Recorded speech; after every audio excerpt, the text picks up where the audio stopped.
Good evening and welcome to Ingalls Field here in Ripon, Wisconsin for Friday Night Football. We're glad to have you join us here at youtube.com/Ripon channel.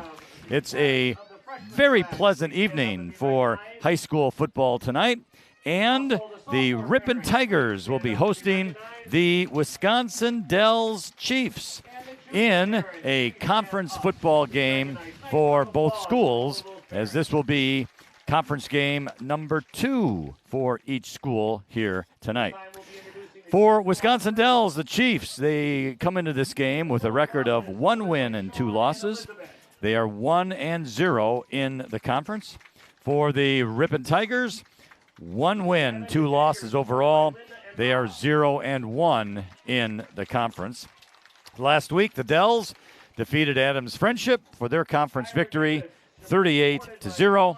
The Ripon Tigers, they were defeated by Ripon last week, and that score was 40-24. I'm Lynn Krause, and along with my longtime friend and dinner buying partner, also a fellow dog lover, Marty Ernzer, is with us here tonight. And Marty, obviously, pleasant night for football. It's a senior night here tonight as the parents and the players are getting introduced here before the game. But let's not forget, this is a big game for really both of these schools. Yeah, because it's week 2 of conference play, and you got to feel yourself out here. Both of these teams each have a win.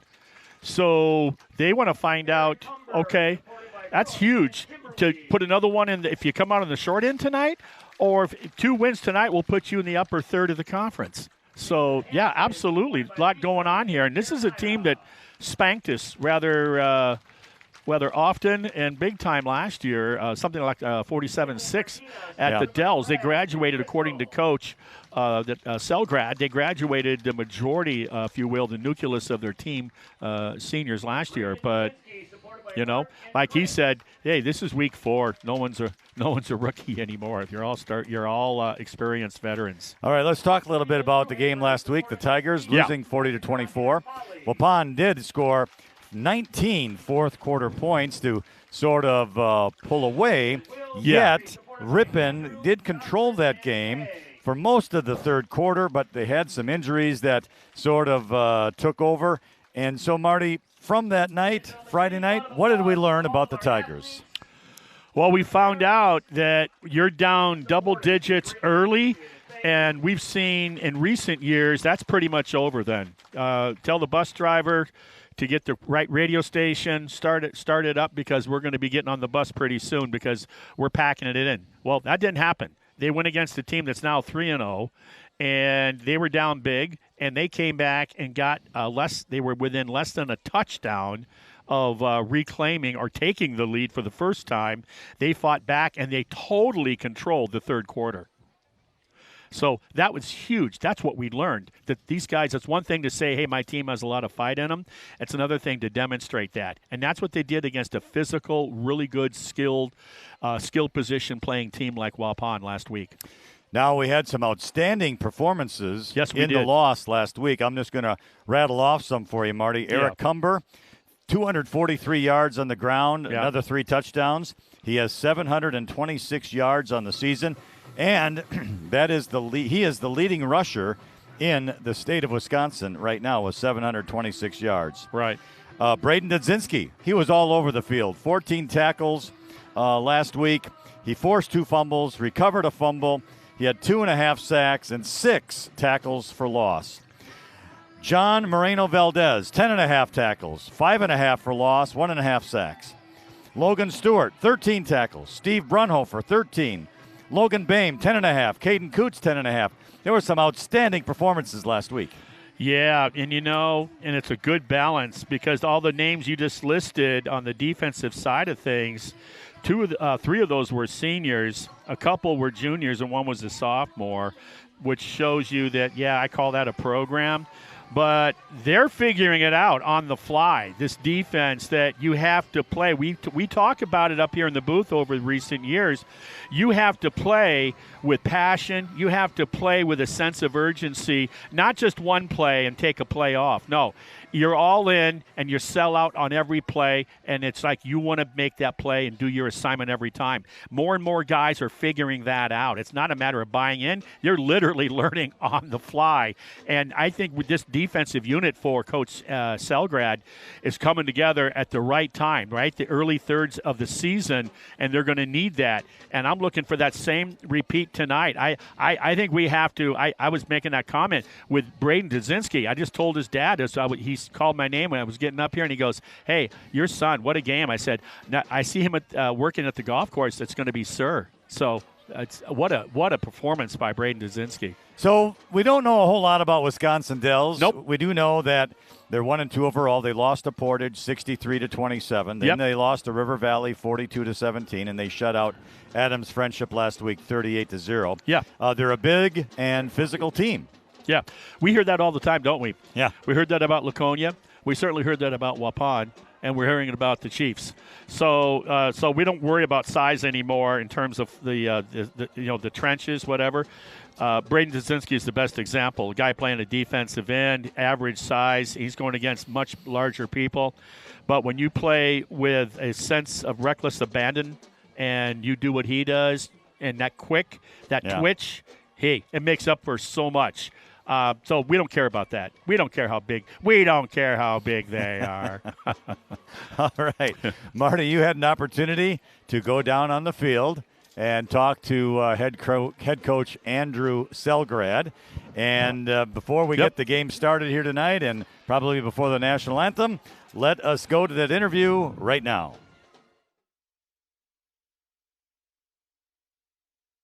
Hey, we're home again. It's week 4. Ripon is 1-2, Ripon High School. And last week, they were playing for the Little Brown Jug from our friends from Prison City, Waupun. And one of those weird starts. I saw University of Wisconsin return an opening kickoff at Ohio State in a night game, and I saw a little smaller version of that in our game. That's a tough way to learn a lesson. Yeah, absolutely. It's not the way we wanted to start, but, we fought all night, and, it's part of our effort. Yeah, you headed me off the pass here, Coach, because fought you did. You get that, then they come back to score another touchdown, some good defensive effort by the Tigers to get a safety, but then they pour on another touchdown, and it's like, hey, how are we going to respond? We talked about that metaphor, punch in the mouth, and what do you do? Yeah. And, man, you guys fought the entire game. It would have been easy to fold your tent, and you dominated the third quarter. Yeah, absolutely. We were only down by 4 with 7 minutes to go, so the way we fought, the way we played, we just, like you said, we never quit. And that's what you want out of your football team. They never hung their heads. They stuck together, and they just kept fighting. There were so many layers to that game. We talked about the opening kickoff for 7 by the host team, but then you got their aerial assault with the quarterback and Prawl, the receiver, and then you got our running back, just double-digit yards, couple hundred yards again, should I say, at the tops in the state with numbers. And then you got all kinds of things going on. So we got the safety, and all of a sudden we come back, make it a 4 or 5 point game, and then you got a referee that takes ill, and which I don't think I've seen it quite like that before. I hope he's okay. Yep. And so just a lot of different things going on, distractions, if you will, to a large degree. Yeah, and that's that's football sometimes. You just got to cut through the noise and stay focused, and that just shows the grit that this team has. It's interesting thinking about this today when I was putting my notes together. So, you open up conference play with Waupun. You got Dells. You got Berlin next week. Wautoma won last week. You're going to be facing the majority of the top half of – it's early, but the top half of the conference in the first half of the season, conference season, it seems. Yeah, it's going to be a gauntlet. We knew that coming into the season that, we just got to play our best ball against really good competition, and that's what – facing these 3 teams right away, that's good for us. It really is, because it prepares you. Our goal is to make it to the playoffs, and these are the kind of games you need to make that happen. I see your big picture. Coaches say things and you go, okay. No, you and I are seeing this take place and happening from week to week. Forget the scoreboard for a minute and just look at the maturation of individual players and then those players as a group and a unit. I'm impressed. Yeah, absolutely. We're still young and we're still learning, but the mistakes we're making are, they're mental sometimes, and it's not as physical as it was last year. So tell that to the Packers. Yeah, right. Yeah. It's showing the maturation of our team. Yeah. Then let's talk about the guests. Last year they weren't very nice to us. They spanked us pretty good. Yeah. And now they come in this year. I think they did graduate a lot of good seniors. What are they going to do tonight offensively? And then we can talk briefly defensively. Sure. They're a very balanced team. It's about 50-50 run pass. So, as a high school offense, that's what you want. You want to achieve that balance, and that's what they have this year. In terms of graduating a lot of players last year, they lost the majority of their team, but by this time of the year, everyone's a veteran. So all that stuff goes out the window. Good point. And then I was reading the local paper. So it sounds like maybe for the first time this year you get to run a balanced defense. Yeah, I'm hoping. I say balanced, a base defense. Yeah, when you play a team like Ripon, you can't. You really can't, because they spread you out. So thankfully the Dells runs a more traditional style offense, one that we can line up with, and it's going to be a lot easier for us. And Laconia had the stud running back with the stud quarterback. I mean, It was like, okay, we got to, and here I'm looking very much. I saw what they did last week, but load the wagon, smack the mules. I'm looking forward to this one. I'm looking for a real competitive thing, and I'll be bragging about some of your players that I read about and saw the numbers on, Coach. I'm so happy and proud of Braden Dudzinski for one of them. Yeah. I mean, that guy, he literally was everything, including the kitchen sink. Yeah, absolutely. I'm so happy for his tenacity. Absolutely. That kid is tough. He plays the game right and he plays it hard. That's all you can ask. If he gets back out to the golf course, I'll be calling him Sir from now on. I would too. Thank you for your time. Appreciate it. Thank you.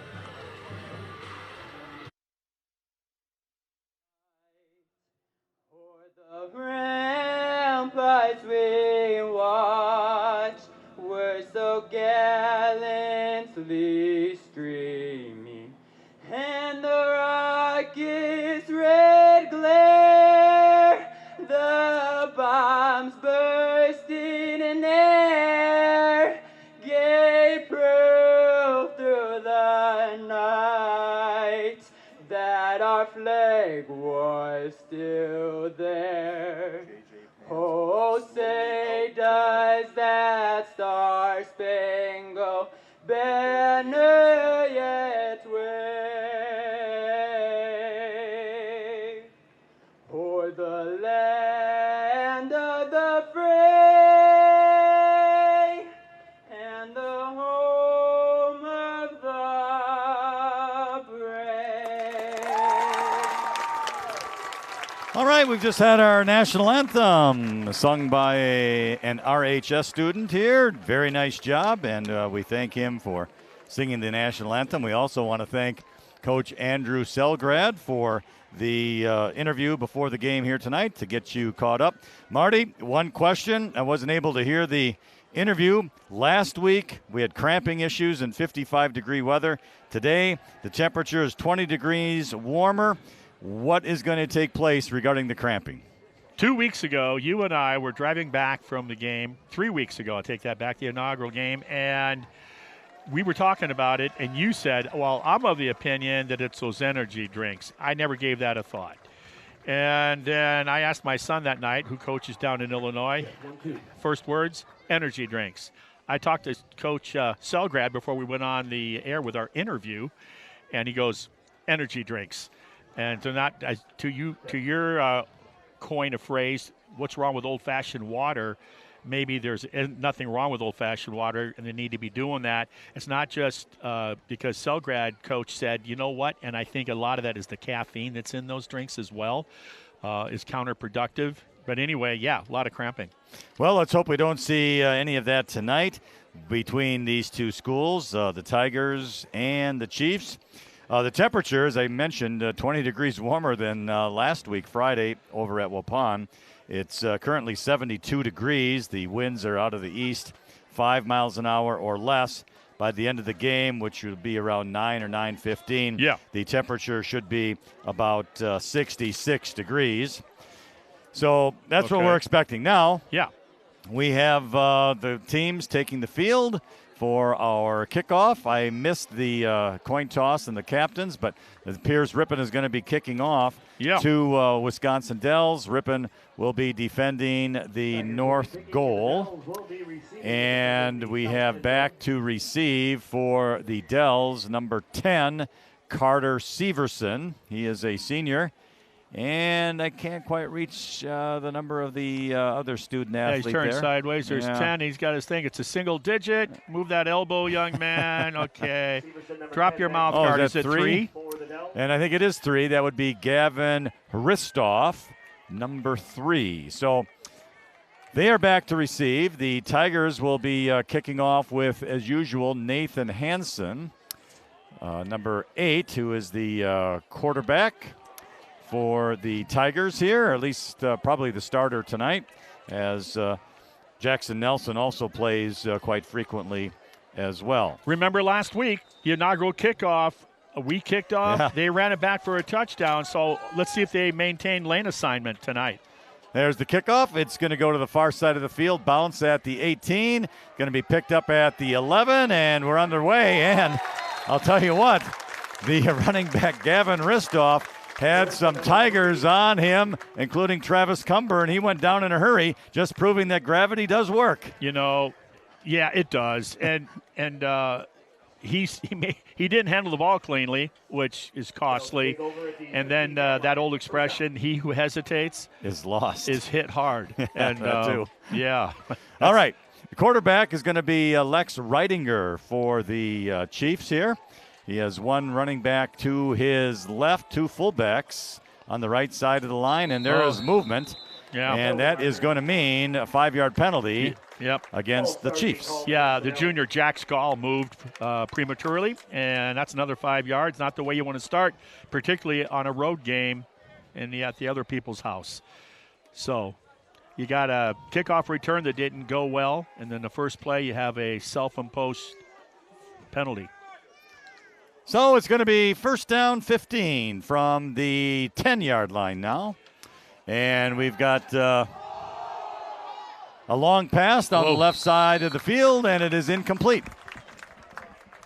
Is number 4, the intended receiver. The pass is incomplete. I like what they're doing, the Dells. You know, you want to get that defense to get off the line a little bit. You want to keep those secondary guys honest. And I'll tell you, he had our guy beat by a full stride, just a little overthrown. That's Antonio Gomez, the wide receiver for Wisconsin Dells. But it does fall incomplete, as Marty mentioned. And now it's second down and 15. Ball remains at the 10-yard line. In the middle of the field, right between the hash marks. And we have a delay here now. The officials talking to the Ripon bench. Now the white hat will go back in his regular spot. Well, that's good, but you and I are right at home with slow games. Yeah, right. Yeah. By the way, that game, the other odd thing about that game last week was it was a 2-hour and about a 2-hour, 55-minute game. It was an NFL length sort of contest.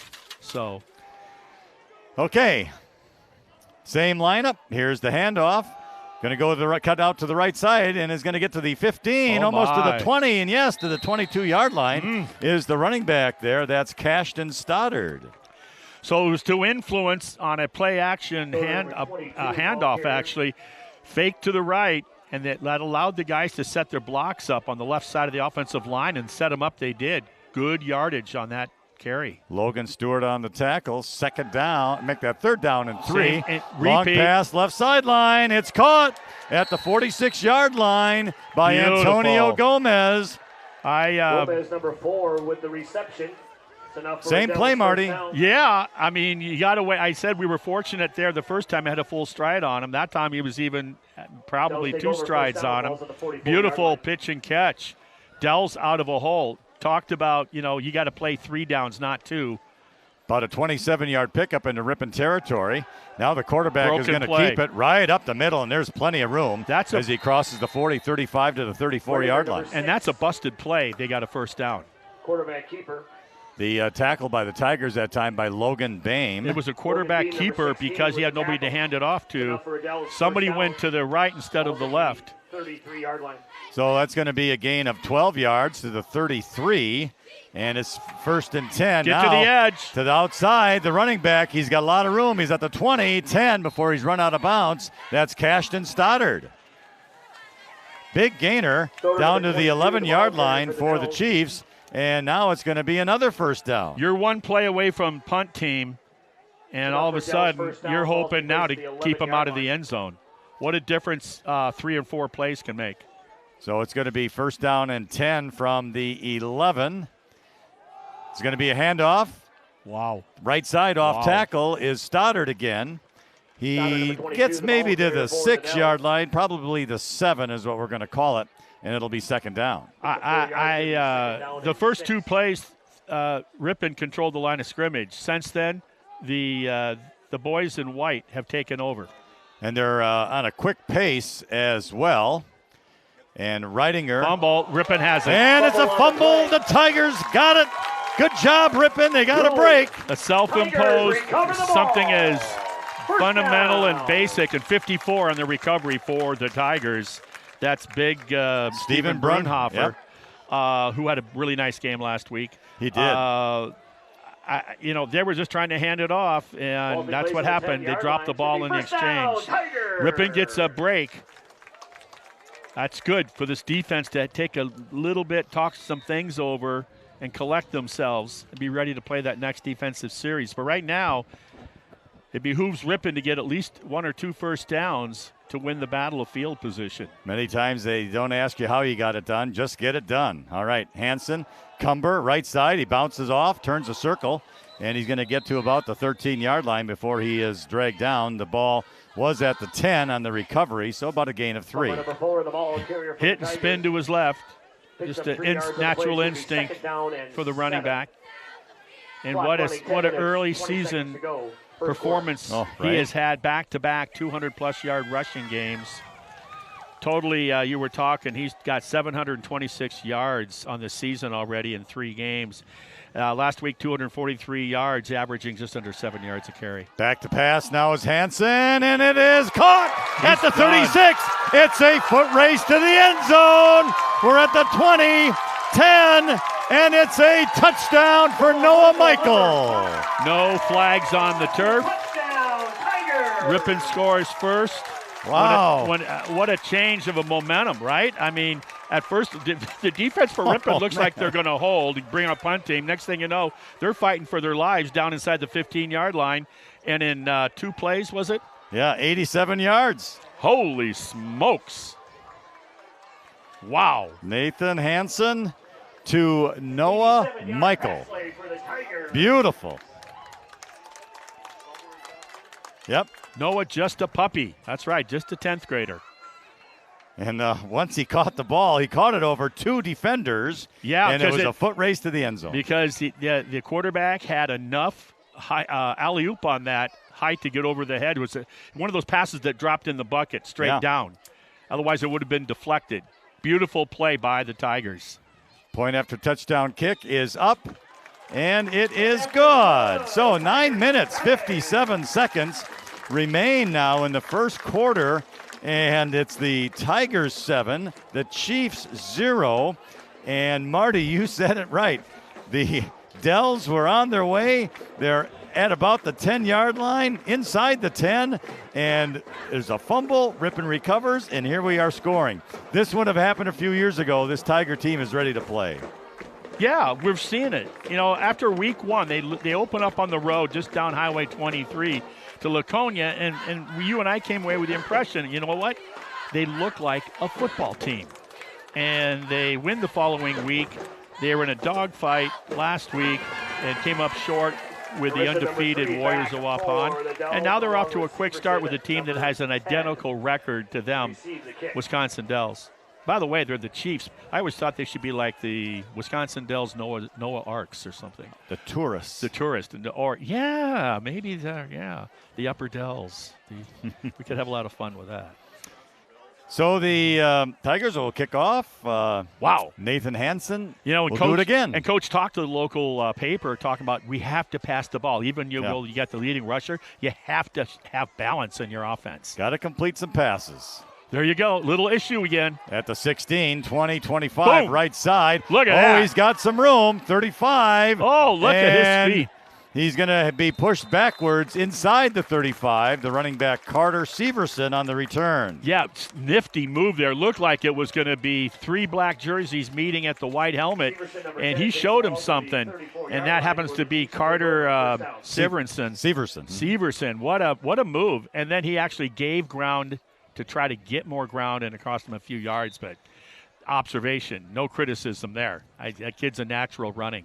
Ball's at the right hash, first down and 10 for the Chiefs, and quarterback Lex Reidinger is in the shotgun, running back to his left. Can the Ripon defense settle in here? Let's see. There's a handoff now, and a nice tackle at about the 36-yard line. That's Cashton Stoddard, and making the tackle for the Tiger is number 23, Kyle Schleyline. Senior running back, Stoddard. It's going to be a gain of 2 on the play, so it's going to be second down and 8. We can come up for air here, something more pedestrian as a 2-yard rushing play. Can the defense start to show some type of Reidinger back to pass, looking left, nothing there, rolling to the right, throws across, and it's caught at the midfield stripe and brought down. That's Bear Reidinger, the junior, and he is brought down inside the 40 at the 36-yard line, but there's a penalty marker down. Boy, can Reidinger throw a ball. He rifles that ball. We're based where that flag was thrown by the head referee. You got to believe it's holding on the visitors. So once again, it's the Dells making the mistakes and not the Tigers, and it is a hold. Wow. But and give credit to the Dells offensive line. Look how much time they afforded him to complete that pass. And that was caught by Bear Reidinger? Yes. I wonder, that's got to be the younger brother to Lex, I wonder. Could be cousin, but a junior. Mm-hmm. From their own 26, second down 20 now for Wisconsin Dells. Back the pass, and it's over the middle, incomplete. And that was intended, let's see. For the big fella. Yeah, number 8, Nolan Schmitz. Oh, that was number 11. 11, Gall, I'm sorry. Yeah. Jax Gall. So it remains now third down and 20. Okay, last time they had a third down deep in their territory, they completed a huge over-the-top sideline fly pattern for completion, and that kind of set them up for a nice drive until it stalled with a fumble. Back to pass again. Reidinger throwing deep to the right side. Overshoots his receiver, Bear Reidinger, and that'll bring up fourth down. I'll tell you this. I'd feel a lot better if my corners would stop getting beat every pass play. I mean, they're getting beat. You're chasing every time. Someone's got to be even. I mean, don't worry about the run. I'd almost say, hey, you don't let your guys go deep like that without, a free ride. And if you don't want to jam them at the line, then give them a little bit of space. I think they're spending too much time watching the quarterback and losing track of the intended receiver. Wisconsin Dells will punt. It's going to hit at the 40, and Ripon's going to let it go. I would have grabbed that. And it's going to be downed by the Dells at the Ripon 26-yard line by Boyd Witt. Vincent Mink thought, you know what, and I'll just let it go. It's going to go another 5-6 yards, and I'm not going to take a chance. So, I can't get over this weather either. My goodness, it's just beautiful. It is so calm right now. There is no breeze whatsoever. It's a summer evening. Jackson Nelson will be the quarterback for this series. It's Ripon's ball on their own 26-yard line, 1st and 10. The ball's placed at the left hash, 8:57 remaining in the first quarter. Last week, I thought he had some really nice, threw some darts, mid-range passes. Here's Cumber right up the middle, and he's going to get to about the 30-yard line, a gain of 4. Yep. And that's always the benchmark we use. You know, 1st and 10, you get 4, make it 2nd and 6. That's run or pass. So that's a little win there for the Ripon offensive line and Mr. Cumber himself. Tigers 7, Chiefs 0. Early here in the first. Nelson in the shotgun. Schleline to his right. Look out. Cumber breaks a tackle, cuts in, and he's going to lose a couple of yards as the Dells smoked that one out early. That could have been a disaster. Yeah, that was fortuitous for them that they blitzed into the hole where the handoff was coming. They read the formation. They had the run blitz on, and what timing that was. Ripon very fortunate not to have lost that ball. So I guess it'll just be a loss of 1 yard to the 29. 3rd down and 7 for the Tigers. Nelson out of the shotgun. He's back to pass, looking, and he's hit from behind and sacked at the 25-yard line. And down he goes. It's a nice sack out there by Eddie Erickson. Quarterback has to understand, he sees that blitz because it's right in front of him. You see the blitz, there's got to be a check down somewhere. You don't have time. You don't have time to buy to going for that 20-yard pass. Hit the check down guy. So now Ripon will punt the ball after a 3 and out. Yeah. The Chiefs had a 3 and out, and now Ripon punts. The way these guys are blitzing and getting to the backfield, I wouldn't be surprised to see going for a block punt. And it's going to be a line driver. You're going to hit into Wisconsin Dells territory, take a Ripon bounce, and it's going to go out at the 37-yard line. Not a good punt. And you needed that extra 9 yards when it hit the turf to make it more respectable. I was going to say, luckily it stayed in bounds for quite a while. That's right. Yeah. So it will be 1st and 10. Chiefs, again, on their own 37-yard line. Lex Reitinger is the quarterback. He is a senior. Yeah, it's so different. You know, we've been with these other schools, and even when they changed the conferences, they've been, at the Valley schools for the most part. And now we're gone totally different geographic location into this new conference. Ball's at the left hash mark, running back to his left. He gets the ball. That's Stoddard. Yeah, he's and good. He's going to hit to the outside, get about 5 yards. Well, not 5, I beg your pardon. About 3 yards out to the 40 or maybe 41-yard line. We'll call it the 40. Coach Andrew Selgrad said these guys are big, but I swear I could just play a recording. He'd say that every week. You know what?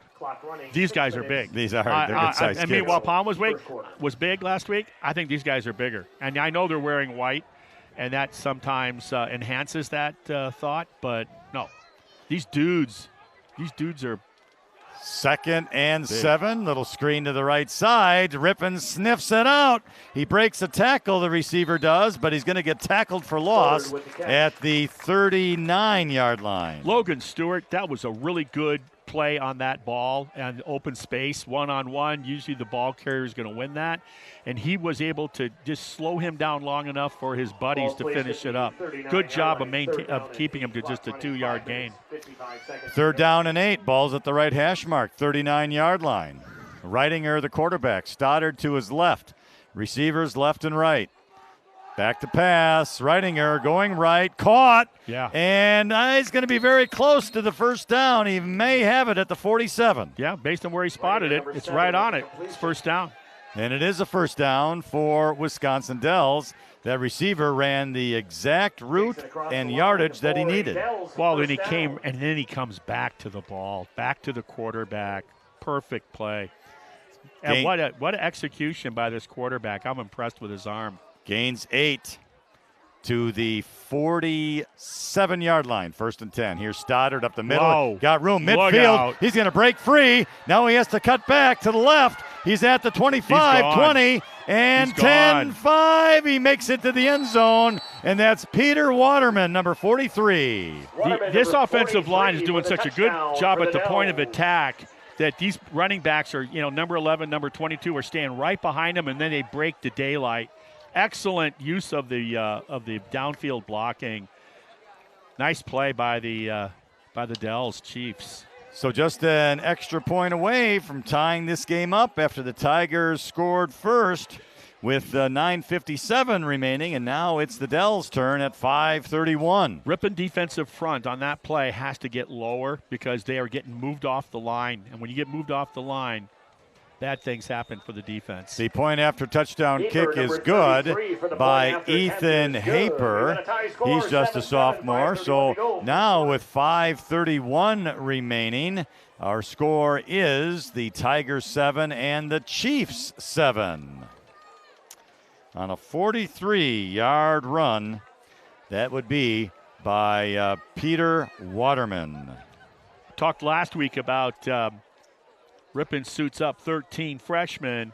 Last week, Waupun suited up 1, and he was a big kid, good player, 71, I think. And tonight, you have no freshmen on the Dells team. So there's established programs where you don't feel compelled. You have to bring freshmen in to complete a roster for your varsity squad.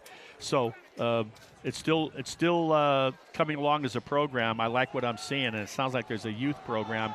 You're going to be talking to somebody at halftime about that, aren't you? Yes, the Ripon Youth Football President, Kevin Rash, is going to be here at halftime, and we're going to discuss Ripon Youth Football. And he's the president. He is the president. I mean, does he get a company car, you think? Or I don't know. You'd probably get something. I'd settle just for a bunch of Hy-Vee brats and hot dogs a couple a week. Which we had plenty of before the game here tonight. Yeah, boy, did they do a nice job. They did. Tailgate and donating it to the Future Farmers of America organization. Nice kick. Yes, by it is. Get in that end zone. The Dells. It goes into the end zone, and it is a touchback.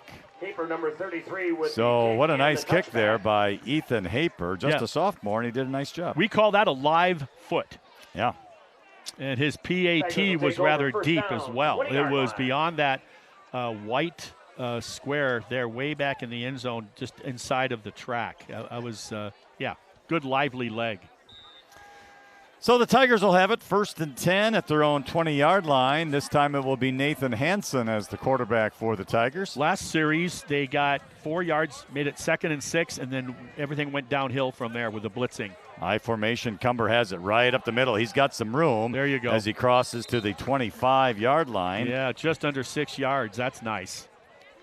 Good job by the Ripon offensive line, and we're going to call it 6, Marty, out to the 26, so 2nd down and 4. And where has the success by and large come from? Talked about it all the first game, right up the A-B gaps, and no surprise there. So it behooves the Dells to get those linebackers lined up over those offensive guards of Ripon and try to hold your ground. 2 receivers to the right, but it's Cumber right up the middle. He's got some room. 30, 35, now to the outside. It's a foot race. It's at the 40. Will he get caught at the 20? He does not. It's a touchdown for the Ripon Tigers.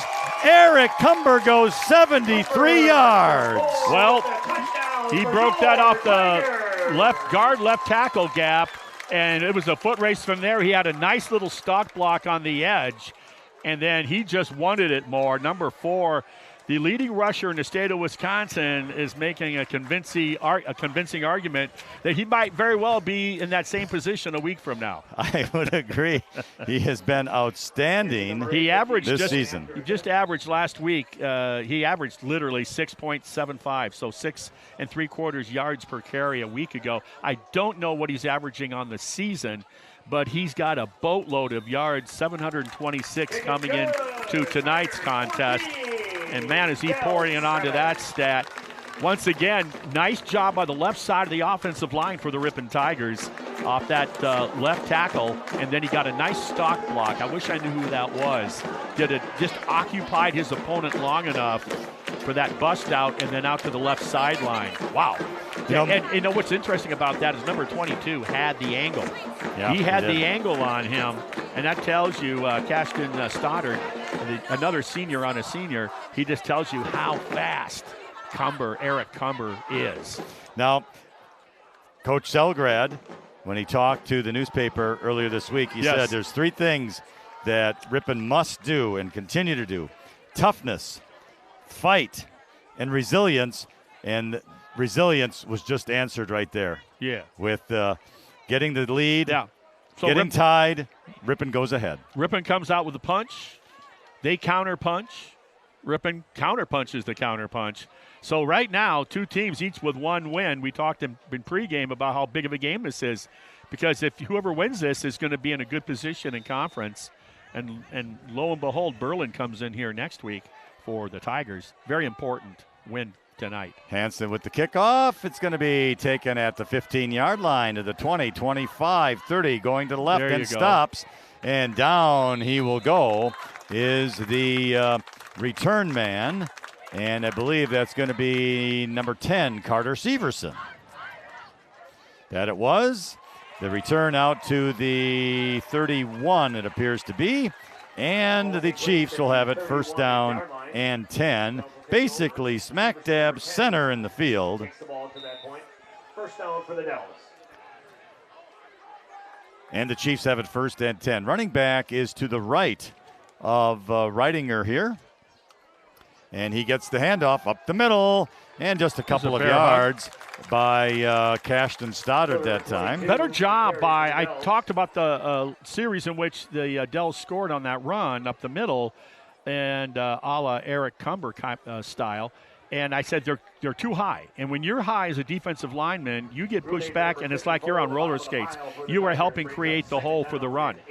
That time they plugged it up. They stayed low man wins, as the old expression goes. Nice play. Steve Brunhofer and Blitz. Will Guthrie stopped that hole in a hurry. Now a pass complete. Yeah. Wow, it's going to be a touchdown for the Chiefs. Another long touchdown pass, and it is good to Carter Severson. And the Chiefs strike again, this time a 66-yard touchdown pass. Whoa. So that is Whoa. So striking in a hurry. Let's see. I'm looking back. Let's see. Wisconsin Dells got beat by River Valley a cut back on August 29th, 42-17. And then last week they cleaned house, right? They scored big last week with a 38-0 shutout over Adams Friendship. They said they graduated a lot of their starters and skill players, key players a year ago, the Chiefs did. But I see that they got about 12 to 14 seniors this year with no ninth graders listed on the program. I mentioned that a little bit ago. So there's an old expression, you win with seniors in high school football anyway. The point after touchdown kick is blocked, and that helps Ripon. As a matter of fact, there was a penalty on the first attempt on a false start, so that had to move the ball back 5 yards, and that helped Ripon. And I'm thinking it was our friend, John Moreno Valdez, who blocked it for the Tigers. You know, what's kind of interesting, where Ripon's going through this maturation process of just stop, making these silly mistakes and penalties. And so far, they're doing that tonight. And you look at the Dells. What was their first play from line of scrimmage? Illegal motion, 5-yard penalty. Then what did they do when after the big pass, they set up going in for a touchdown? What do? They fumble the ball on an exchange between quarterback and running back. And then after scoring a touchdown, they couldn't help themselves but move early. And so they are kind of going through, because a lot of the starters are gone from a year ago, they're going through the same kind of stuff that we're talking about with Ripon. These silly mistakes, that the nervousness of the game, the inexperience maybe of the player at that particular position, and that's what happens, And so mistakes are going to happen. And then if Andrew Selgrad, coach, was up here with us, he'd be telling you, now what do you do? Now that you made the mistake, what are you going to do to fix that? Ethan Haper will be kicking off now for the Dells after the touchdown and missed extra point. It's a nice kick way back to the 4-yard line. Out to the 10, going to the right side, cutting up the middle. He's not going to get to the 20, nope. But pretty close out there. And let's see, who was the ball carrier on that? Mink, number 33. Let's see, it's going to be I didn't see. Mason Mink, number 33 on the return. Okay. You dropped that. It seemed innocuous, but when he dropped that ball momentarily, because he probably took his eyes off to see where he was going to run, that it doesn't seem like much, but it throws the whole timing off. The return is out to the 19-yard line, so about a 16-yard return. close to the right hash mark. And looks like Nelson is the quarterback for this drive. And here's Cumber trying to cut to the outside, slips and falls right at the line of scrimmage, so it'll be 2nd and 10. The reason why he slipped and fell because that defensive end came across and forced it back inside. And on that cut, he couldn't make that cut without, like you said, losing his balance. Good defensive play on the edge. If there's an area, both offensive and defense, that Ripon has to get better at, it's blocking the edge and it's being more effective off the edge, though Braden Dzinski would disagree with me from last week about that. Nelson back to pass. There you go, Cumber. Gets Cumber on a screen. He breaks 2 tackles off the 30 to the 38-yard line before he's brought down, and Cumber makes something basically out of nothing. Well, because when you are that good of an athlete in space, even though there was 2 instead of 1, you're going to win the battle with one guy. They tried to slow dance with him around the waist, and what did he do? He just spun out of it. It wasn't like a stiff arm or anything. He just kept his balance and spun away from it. Nice job. 19-yard pickup to the Ripon 38-yard line. Ball left hash, 1st and 10. That is a huge first down, even if they don't score on this drive. Mink in motion to the left, and it's going to be Cumber up the middle, crossing the 40-45, and it takes about 6 Chiefs to drag him down at the 49-yard line. Gain of about 11 and another Tigers first down. Yeah, too many Chiefs, not enough Indians on that play. And sorry, I couldn't help myself. I set you up for that one. Yeah, you did. So from the 49 now, it's Ripon first down. Getting very close to Chiefs territory. Give it up to that center, those 2 guards and those 2 tackles up front for the Tigers. They seem to be figuring stuff out. Nelson. Pull. Cumber. Midfield into the territory of Wisconsin Dells. A 10-yard pickup to the Dells 41, and it should be another Ripon first down. That was a little power play off the left side. The left guard pulled on the kick out, and, man, he came right off the tail of that guard, and you saw what happened. Let's see, we got Weston Page, Steve Brunhofer, John Moreno-Valdez, Owen Mueller-Wolf. Those are some of the linemen here. Hey, do we have back-to-back first downs? We certainly did. Yeah, on single plays. From the 41. Oh, this time Cumber. He gets hit hard, and he gets kissed by big number 75 out there. Well, I don't know who was supposed to be blocking 75, but it was like, uh-oh. Yeah, right? Because 75 was unopposed there. That's a fun play for a big interior defensive tackle. He's not on the roster, so we'll have to find out to see who that is, but it's a loss of 2 for the Tigers and Eric Cumber. 2nd down now and 12. Let's just hope he's not somebody from the Packers that got cut. All right. There you go. Nelson to Cumber at the 40, and this time he's unable to break the tackle, but he's going to get about 3 yards, and it'll be 3rd and 9 coming up. That's a great pass. Our engineer was saying the same thing I was thinking. That's a nice pass by the young sophomore Nelson. Just perfect. Though you think those are easy, but they're not, because you don't know when you're throwing to a swing man, when's he cutting it up, or is he going to keep staying parallel to the line of scrimmage? He threw a dart, led him perfectly. Ball's at the right hash, 3rd down and 9. 2 receivers to the left for the Tigers. Nelson in the shotgun awaiting the snap. He's got it. Back to pass, looking left, throws in the middle. Go. And, behind him. It's just a tad bit behind him. Incomplete. That was intended there for Vincent Mink to bring up 4th down. Yeah, you got to punt here. Even though you're in their territory, we've seen their big strike capability. Yeah. Particularly going over the top. They've done it with the run as well, but you got to play the game of field position here and trust your defense, because the most consistent part of the Tigers this early part of the season has been the defense. Mason Mink to punt. Nice punt. Going to hit at the 5, but it goes into the end zone. Great hustle down there. Need a little more height on that, a little more altitude. That was great hustle down there by the Tigers. And let's see, who was that? I think it's, boy, I just can't tell, but I think it's Logan Gunning, number 15. But boy, what a way to hustle. Or is that 10 Vincent Mink? I think it's 10 Vincent Mink. Great hustle there by Vincent. but he was unable to keep it from the end zone. So it's a touchback, and it will be 1st and 10 for the Dells with 31 seconds remaining here in this first quarter. A lot of action. It starts inside up front. These two interior defensive tackles in particular, they got to stay low and come off that ball hard. Started with the handoff up the middle, and he's going to get maybe to the 25-yard line, probably a gain of 5, and that should be the last play of the first quarter. Got a little fortunate there. The left interior tackle did a swim move to the outside. The run was inside, but he was quick enough to come by and help get an assist on the back of the legs of that ball carrier for a marginal gain. Call it a gain of 4 to the 24-yard line. A player from the Dells lost his helmet, so he had to go to the sideline.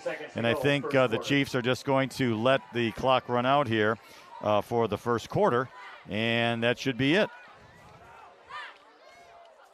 But what a first quarter that it was. A lot of scoring here.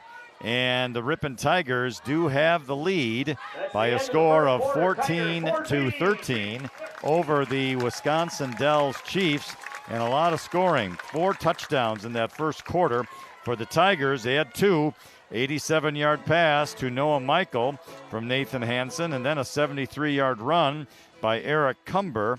For the Chiefs, they had 2 touchdowns, a 53-yard run by Peter Waterman, and then a 66-yard touchdown pass to Carter Severson from the quarterback's Lex Reidinger. So that's where we're at, 14-13. The Ripon Tigers have the lead. Parents' night here at Ripon High School. I beg your pardon, make that senior night here at Ripon High School. And let's see, we have 1, 2, 3, 4, 5, 6, 7, 8 seniors that were recognized before the game. And we also want to include the fall cheerleaders who were also recognized before the game here tonight, the senior class. And I'm going to list them all because I'm not sure who's the senior and who isn't, but we'll get to that here in just a moment. But we begin the second quarter. The ball at the Wisconsin Dells 24-yard line, and it will be 2nd down and 6. Stoddard with the handoff up the middle. Oh, he's got some room. Oh, he's going to cut to the outside. That's actually Peter Waterman. And Waterman's into Ripon territory inside the 40, probably to the 35-yard line before he's down. What a run by the Dells, Peter Waterman. Pre-game interview with Coach Selgrad, he said these guys are balanced with the ground game and the passing game, and boy, was he telling the truth. So that's a big, big gainer. A 43-yard pickup to the Ripon 34-yard line. Ball's at the left hash. Now 1st down and 10. Lex Reidinger in the shotgun. Going to go back to pass. Throw right side. Going to be close. There you go. Almost intercepted. Wow. Beautiful coverage out there by Noah Michael. And we have not been able to say that in a lot of these games with the coverage. That coverage was outstanding. Outstanding from the inside out coverage. Bear Reidinger was the intended receiver that time, but it falls incomplete, and it will be 2nd down and 10 for Wisconsin Dells. Ball located over at the left hash mark.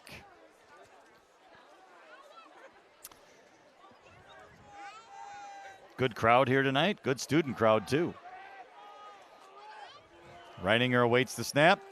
Hands the ball off. Trying to cut to the outside is Stoddard. Runs high. But he's only going to get a couple of yards before he goes down. Good defense by the Tigers. Good tacklers down there.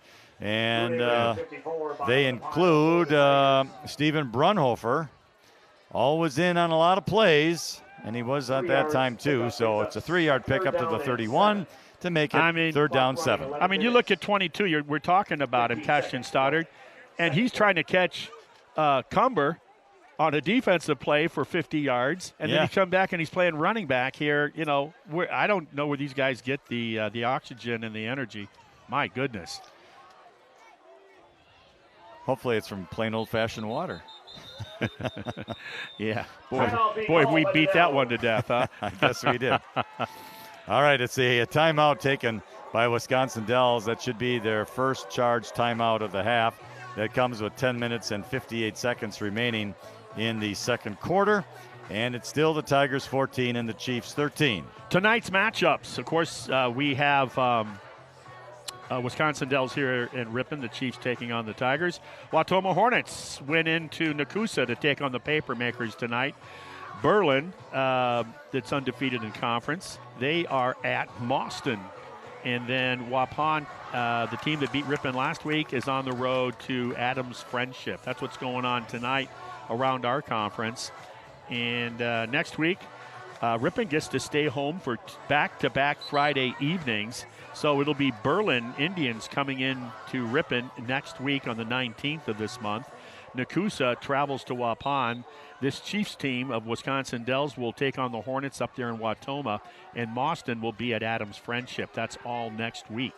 But tonight we got this game going on this week right now, and it's a dogfight. Ripon hanging on to a small 1-point lead. 3rd down, 7. Back to pass. Reininger Look out, under where's pressure. the defense? Now he's going to have to run. Oh, he fumbled the ball. It's loose on the field. And I They think got it the back. Dells are going to get it at the 25-yard line. Boy, was that was By the Dells. there was like 3 black jerseys working towards the quarterback, and then there was like 3 black jerseys in the middle of the field With the recovery for the Dells. with nobody there. And when that thing popped out, my friend, Yeah. I thought this is going to be Ripon ball. I did too. Yeah. And it's a bounce for the Dells because now it's 4th down and 1 right at the 25-yard line. I'm not used to seeing such large football man. players react so quickly as we saw the Chiefs do just now. All right, here's the handoff. Waterman, he's got the first down, but not much more than that. No. As he just got to the 24-yard line, but he got it. Yep, he got what he did his job. He had to get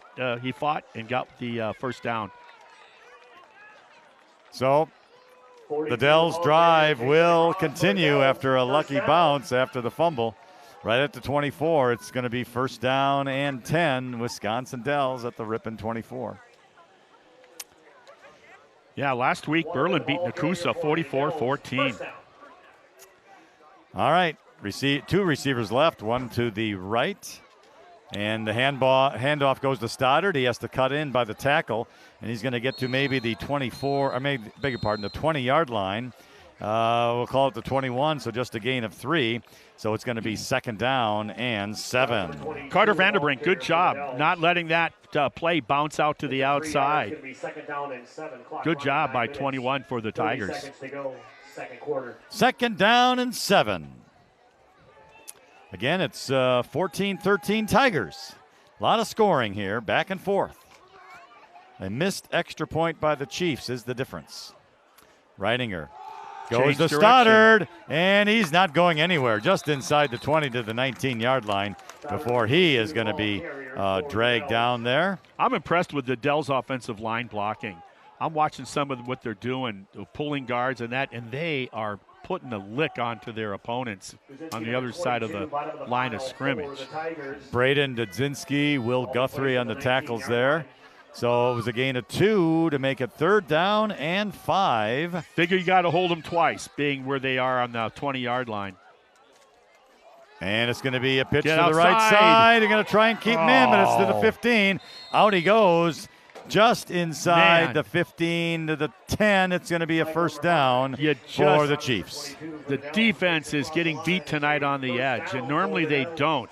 That's something that Ripon has been doing the last couple of weeks, attacking very well on the coming off the edges and not letting the opponents bounce it to the outside. Not so much tonight. To the 12-yard line is where the officials will mark him out of bounds, but it is enough for a 1st down. So it's going to be 1st down and 10 for the Chiefs from that location at the right hash mark.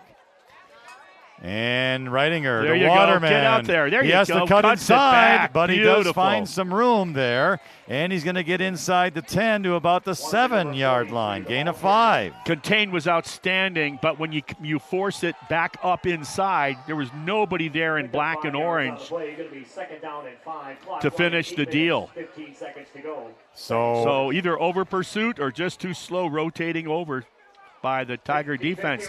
This is not the Tiger defense that we've seen the last few weeks play. From the 7, 2nd down 5 for the Wisconsin Dells Chiefs. Under center now is the quarterback Reininger. And he's going to, Nice. he got hit in the backfield. Yep. Stoddard did, but he broke that one tackle, but he did not get any additional yardage. So it's still at the 7-yard line to bring up 3rd and 5. Yeah, he spun out of Braden Dzinski's arms. It was a nice spin move. We've seen a guy by the name of Eric Cumber do that routinely, and it goes to show that other running backs have that capability as well. All right, 3rd down 5 for the Chiefs. Again, Ridinger, the quarterback, is underneath the center. Man in motion to the left. And it's Play action. roll to the right, looking to pass. He's going to keep it. Sure. He's at the 5. He dives to the end zone, and it's a touchdown by Lex Ridinger. And the Chiefs will take the lead. That nice series by the Chiefs to take it in on that drive and come away with 6 points. I thought the Ripon defense looked a little tired.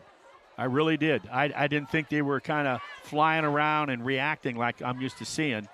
This looked a little sluggish to me. Well, that was a long drive for the Chiefs there. Well, it's only about an hour from here. Yeah. Well, I would say about an hour and 15. I've seen you drive. But it was a long drive, and fatigue could have set in. But regardless, I'm just an observation. They look sluggish. Regardless, it's a touchdown, and the Chiefs have taken the lead. And here's the point after touchdown play. Ridinger out of the shotgun, looking to the right to pass. He passes it and into the end zone. It's caught for a 2-point conversion by Bear Ridinger. Right now, the offensive line of the Dells is dictating this game. And they're winning that battle in the trenches right now, the O-line for the Chiefs. And at times, the defensive front is able to win that battle, but not enough. And so that's one thing I'd be talking about at halftime. They got to figure some things out. They got to get off those big body blocks because right now they're kind of staying with them and getting pushed back a little bit. Well, that touchdown comes with 7 minutes and 18 seconds remaining here in the second quarter. And now again, as I mentioned, 21-14 for the Chiefs. Here we go. It's a back and forth battle. Does Ripon have it up their sleeves here before halftime? We're about just almost halfway through the second quarter, and it's their turn to impress the Chiefs. Kicking off, Ethan Haper. A couple of players deep for the Tigers. Badgers tee it up 11 o'clock tomorrow in against the Crimson Tide in Alabama. Ripon College is on the road. They're on their way to Galesburg. I'm sure they're there now, taking on the Knox Prairie Fire tomorrow.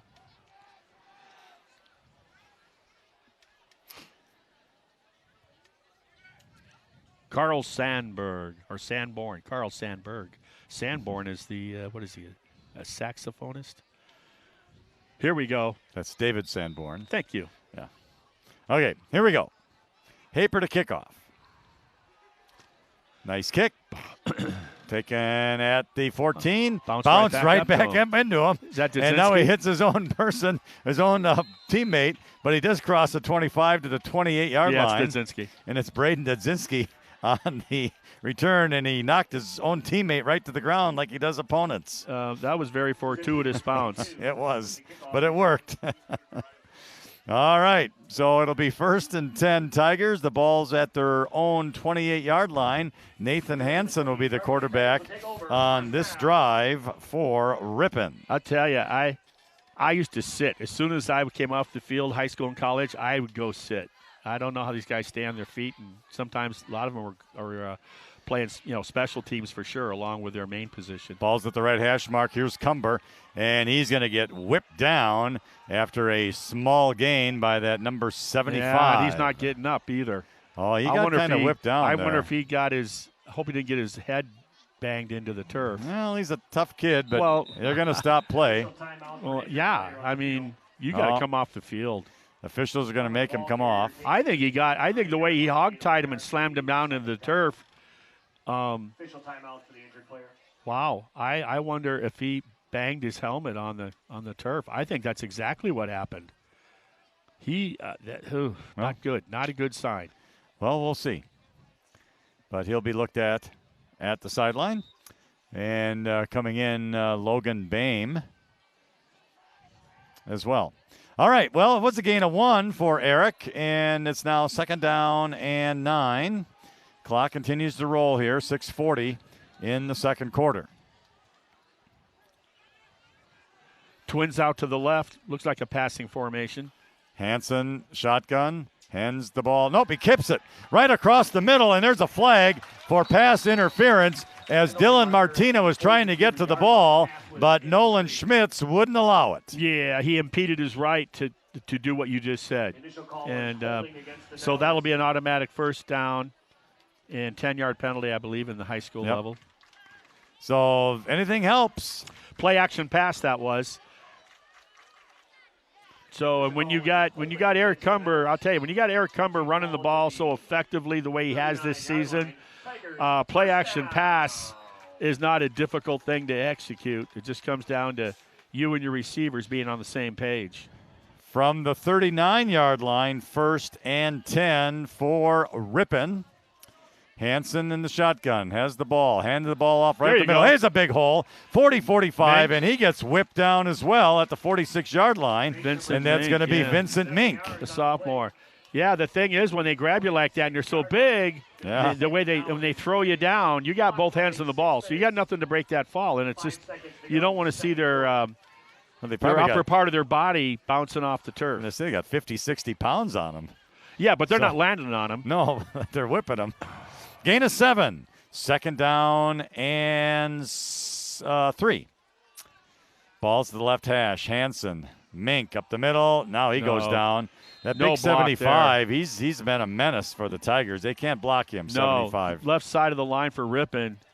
Did not execute at all. That's going to be a loss of 1 to the 45 to make it 3rd down 4. But that, again, like I said, that 75, they just can't block him right now. He's made many defensive plays tonight. And with his size, you certainly get the impression he can play at the next level should he choose. 3rd and 4 from the 45. Hansen out of the shotgun. Blitz. Got it. Here's Mink. Cuts to the outside. He breaks a tackle at midfield into Chiefs territory to the 47, and he's going to have a Ripon 1st down. Here's the deal. That was a run blitz up the A-gap. And why? Because when number 4 is out there, that's where they're going with their most success. What was that play designed to do? Off left tackle. So they blitzed away from where the ball was. Sometimes it works for you. We saw it in the first quarter. They blitzed right into it, and Eric Cumber got hit just barely as he got the ball 3 yards behind the line of scrimmage. Good job by the sophomore running back, Mink. Now we got Twins out wide to the right, to the wide side of the field.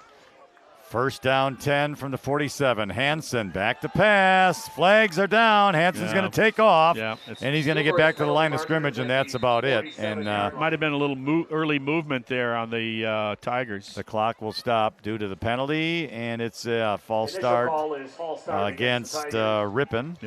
Illegal motion, really, is what it would be called. Somebody moved before the snap of the ball is what happened.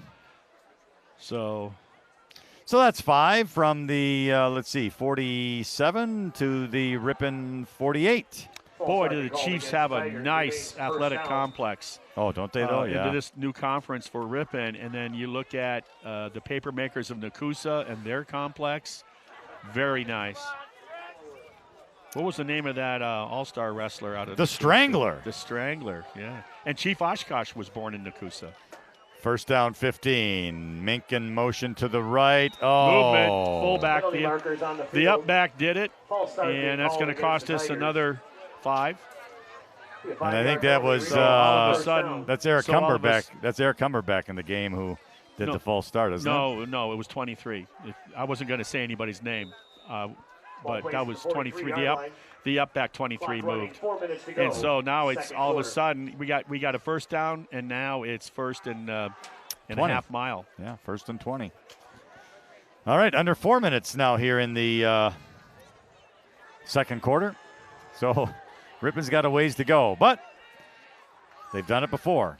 Hansen in the shotgun, awaits the snap. He's got it. Back to pass, looking right to the right side, and it's caught. at the 40-yard line of the Dells. Big gainer for Ripon, and the catch out there, Noah Michael. And Noah Michael, what nice hands, because he had to come back to the inside to catch that.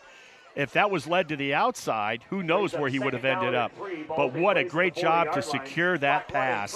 17-yard pickup, Marty, to the Chiefs' 40 to make it 2nd and 3. A big gainer, something that Ripon needed. Ball's at the right hash. Can you do a full gainer off the diving board? You can do a full. Well, yeah, you should be able to do a full gainer. Isn't a full gainer a regular flip? It's an inverted somersault. Yeah. Not anymore, I can't. Here's Cumber up the middle. Look at this. And he's inside the 35. Move that before pile. he goes down to about the 33-yard line. And it'll be enough for a Tigers first down. And the chains will move once again. By the way, I want to congratulate Phil and some of the other people at Hy-Vee. They did a tailgate. It was a free brat or hot dog, chips, a cookie, free beverage. They even threw in a koozie on that. Yeah. And then that was for the Future Farmers of America at Ripon High School. And, of course, they took donations. They had a pep band as well as DJ music. Nice job tonight, pre-football game. Back to pass. Hansen looking left, looking right. He's going to take off. No. Oh, he's going to get dropped. Oh, the ball came up, but I think his knee was down, wasn't it? I do too. He was. What was weird about it? It was so precarious looking, right? He got loose with the football with his left hand, but then it's like his right knee, I think, hit.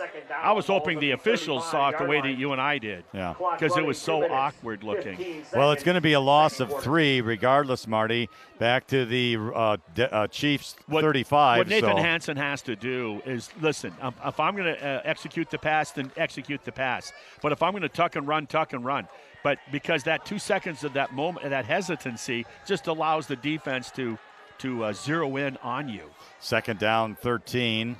Hansen back to pass, looking left, little There you screen go. to Cumber. He cuts inside, breaks 2 tackles, 30, 25, 20, and down into the 15-yard line goes Eric Cumber. Fundamentally so sound. You know, we talked about Nelson throwing a really nice hook pass out there out to the flat. Well, we just saw the senior Hansen do that. And did you notice, talk about fundamentals, by Eric Cumber, he shifted the ball from the right to the left hand away from pressure while he made his burst out to the outside. That is good fundamentals. Gain of 21 by Cumber. To the Dells 14-yard line, 1st and 10. Left hash. Hansen, Cumber up the middle. Cuts to the outside, 10-5. Touchdown, Ripon Tigers. Well, we said, can they answer the bell with 7 minutes left till halftime? There's 1:18 remaining, and what a drive that was. It was aided. Was this the drive with the pass interference call, or was that the last series? No, it was this one here. Okay, yeah. That was all they had to get, and the rest of it was all on them. And don't forget, the sophomore running back was a big part of that, getting a couple of first downs. Mink.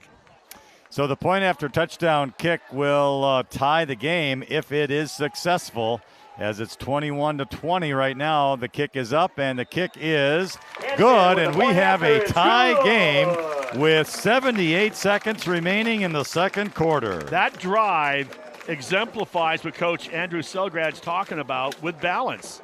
We're talking about the balance of the Chiefs. Well, look at that drive right there. You got that pass to number, is it 9 for us?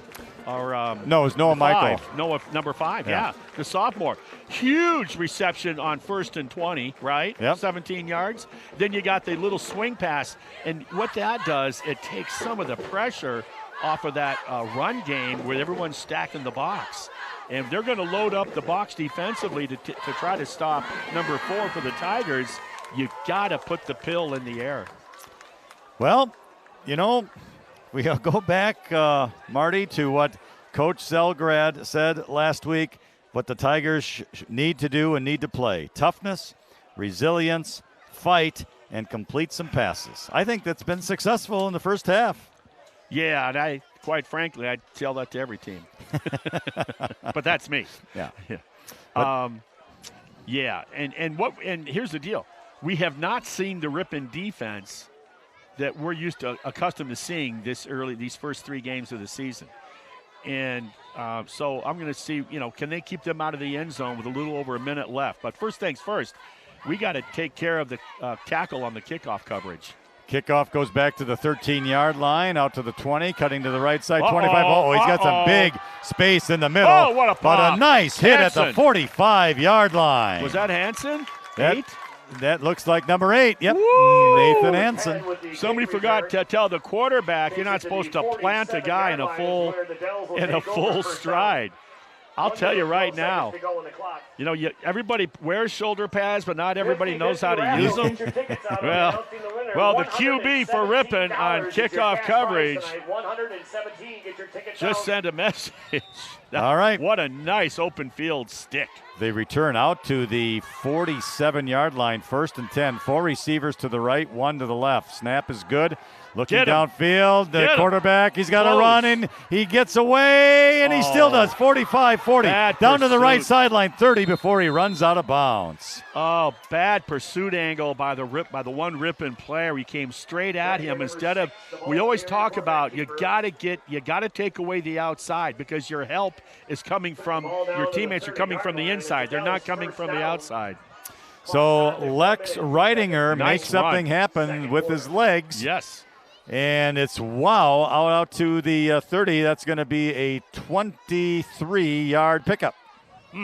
1st and 10. And that's a good-sized quarterback. We haven't talked about his size, but he's built like a linebacker. Same formation, back to pass. He's going to throw to the left this time. And it's caught and a touchdown as the receiver got behind the Ripon coverage. And it's a big score out there. Antonio Gomez, number 4, gets the touchdown catch from Lex Reidinger. Boy, they scored in a hurry. Ouch, that's just too easy. Once again, if you were watching the pass rush, he had all day. That offensive front is just not letting those Ripon interior defensive players get off the blocks. He had all the time he needed to let his wide receiver run under it. Nice job by the quarterback, too, just getting enough air under it and let the receiver adjust to that. But Ripon's got to find a way to stop getting beat so deep all the time, too many times. Point after touchdown kick is good.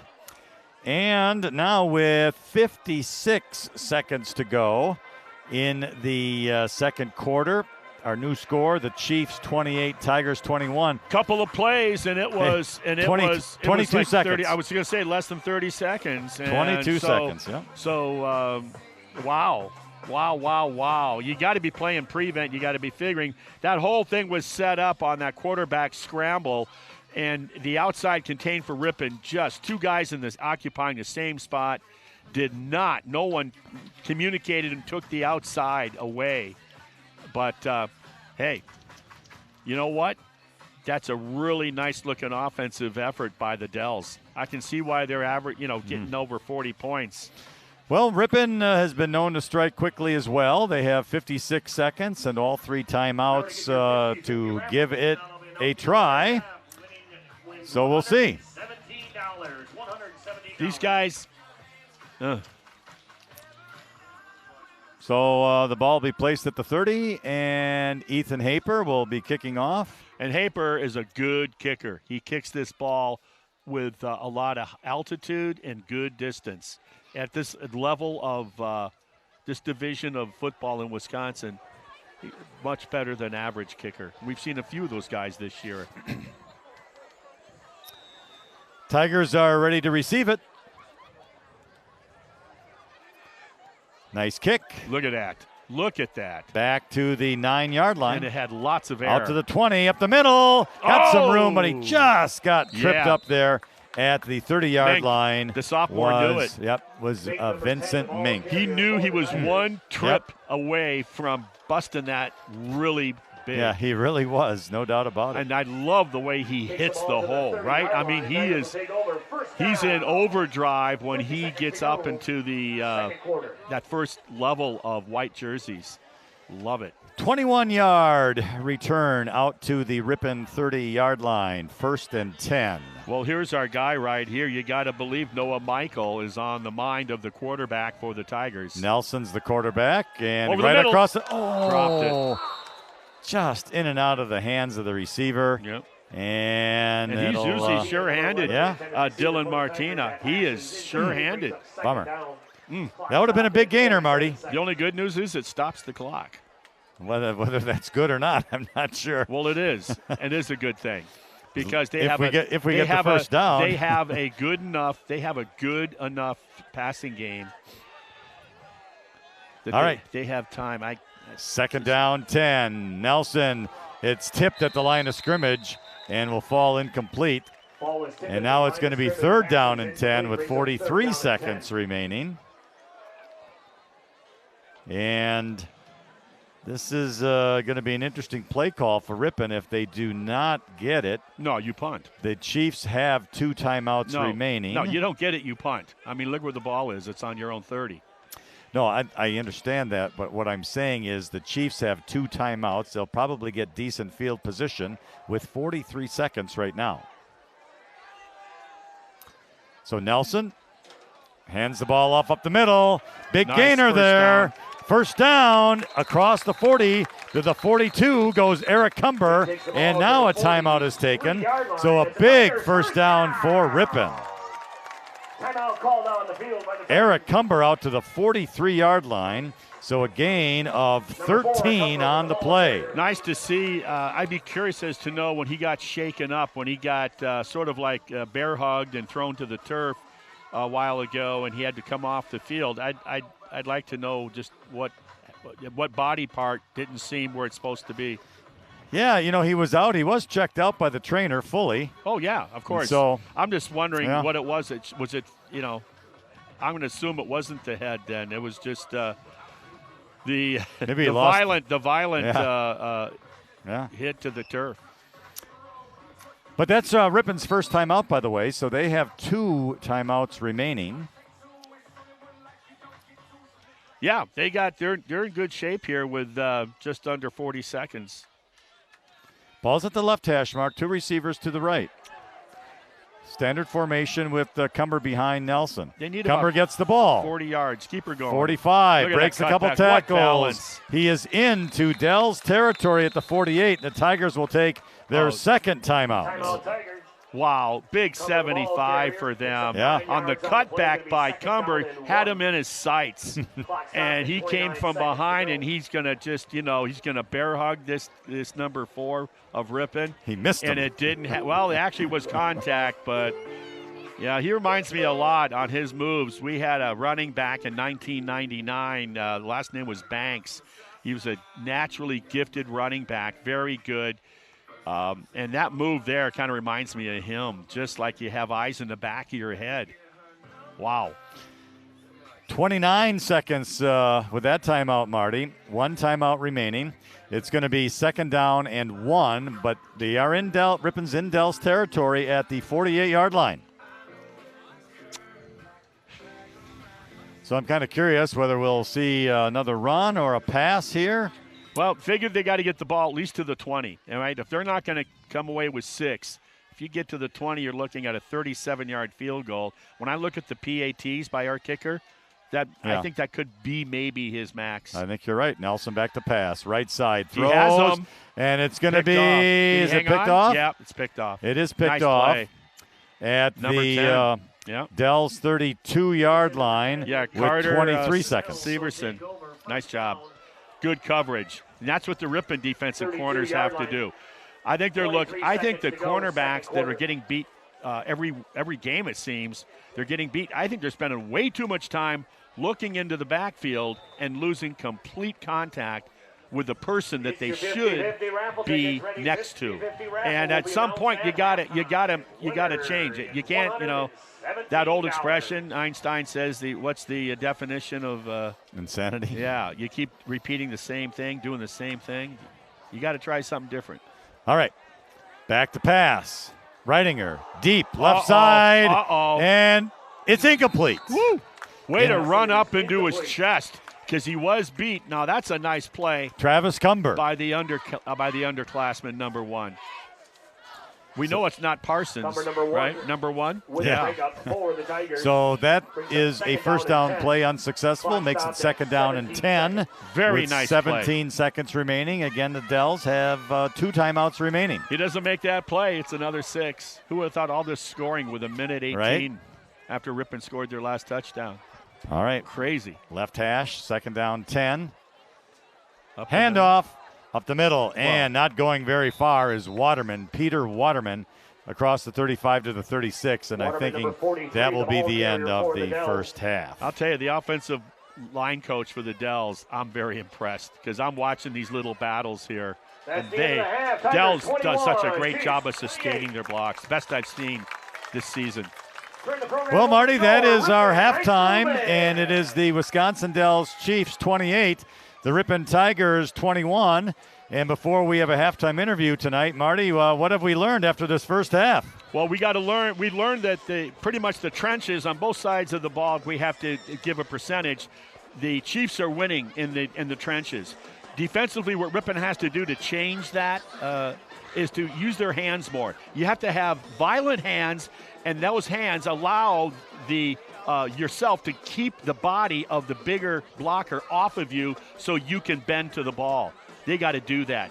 And offensively, I don't have too much to say about the Tigers other than you got to win first down and keep mixing in those little high percentage passes with that wonderful running by number 4, Eric Cumber. All right, well, our score is at halftime. The Dells Chiefs 28, the Ripon Tigers 21. We're going to have a halftime interview here in just a moment with the president of Ripon Youth Football, and he is standing by.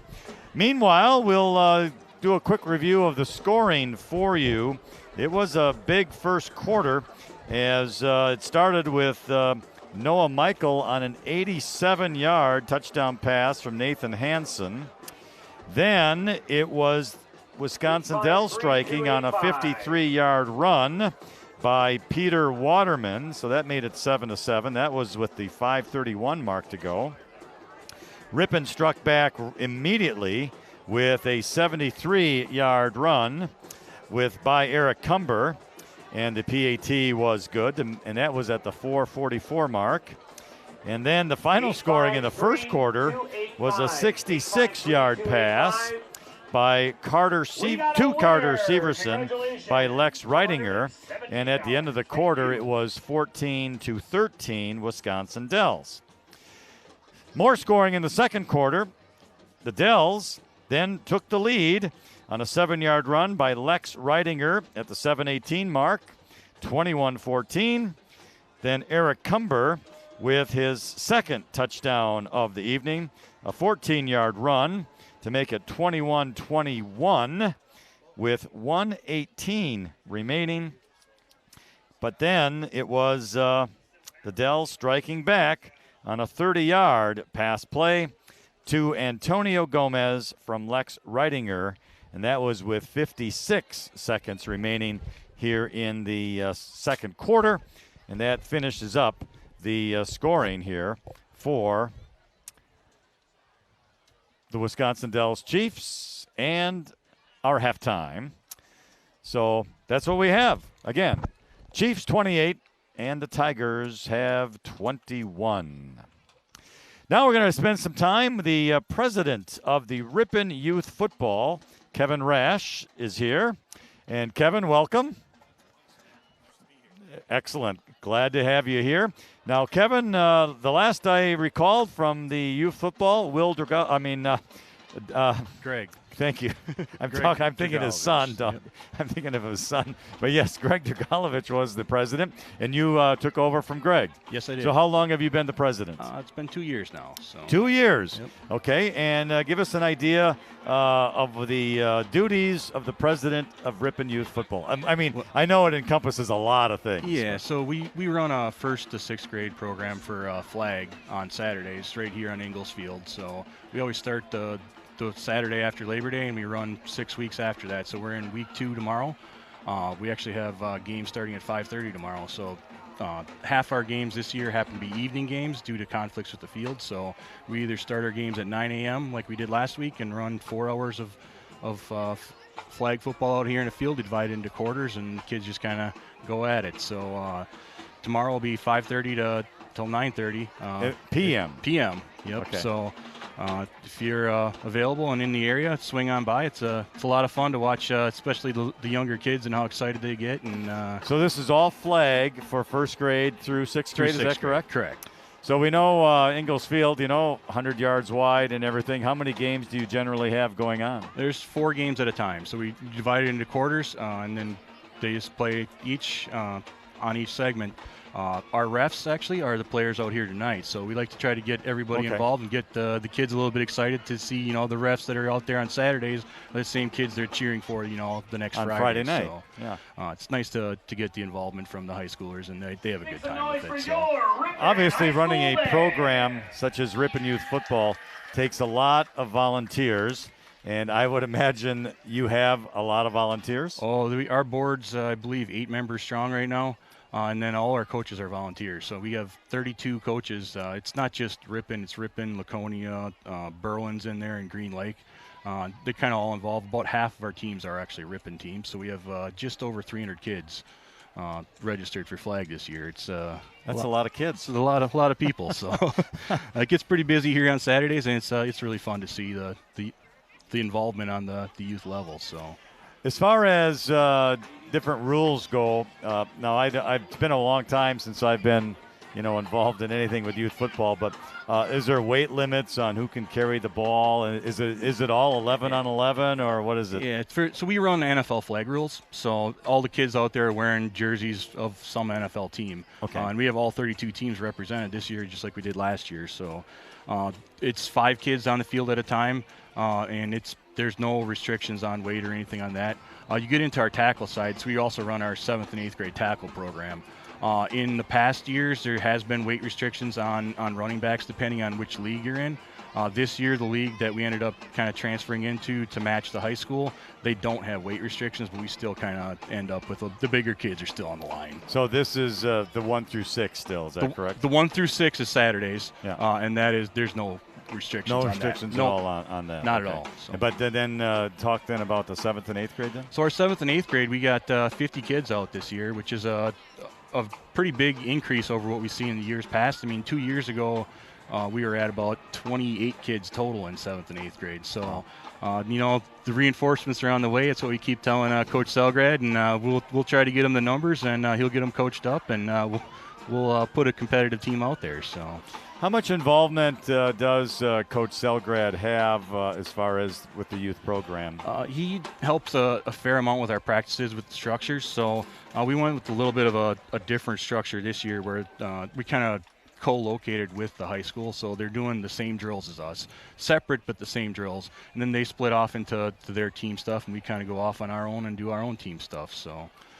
Now, that must be important, especially for the head coach of the high school program, to make sure that the youth program are running, or at least attempting to run, what the high school does. Oh, absolutely. I mean, the more consistency you get at the younger ages, they aren't surprised when they are in there as freshmen, or by the time they get to juniors. We'd love it if we can get to the point where it's nothing but juniors and seniors out there on Fridays. Mm-hmm. In order to get there, you have to have the numbers. We got the numbers coming. We keep saying, we're going to be there, and these kids go from 7th, 8th grade into freshman year, and all they do is they switch lines. So it's like. Now, of course, we know 20 years ago, the Tigers had won 2 state championships in 03 and then again in 05. You probably were still in school yet, I'm guessing. Yeah. So along with that, with the history, going back now a couple of decades, is there some sort of, history asking, talking to veterans of the youth program or the people who ran the youth program back 20 years ago to try to replicate it to today? I mean, there has been kind of historically. They aren't so much as hands-on involved. Right. I mean, they're kind of not so much with with the youth program anymore, but I mean, they kind of set us up to be where we are today. And we're kind of leaning pretty heavily right now on the high school side to kind of let them know what they expect from us to be able to hand them as freshmen, so they can hit the ground running. So now with the Ripon High School program, we understand. Let's go back the last 10 years hasn't been successful, and I haven't been involved in the youth program say 10 years ago. So I can only guess that it's probably floundered a little bit. It's struggled, and it's not easy to be able to build that youth program. It's really difficult. How do you get that enthusiasm and clearly volunteer involvement, parent involvement, and then of course student involvement? How do you get that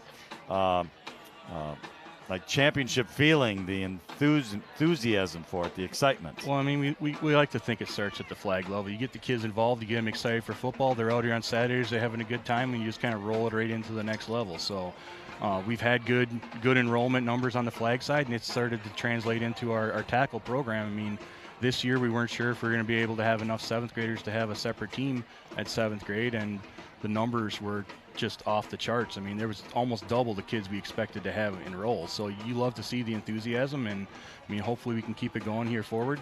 The groundwork really has been laid by the people who came before me. I mean, Greg did a great job getting the program kind of on the upswing, coming back up, and getting involvement from all the parents and everybody else to kind of encourage their kids to play sports, whether it be football or whatever else. So running a program like that takes money. Oh yeah.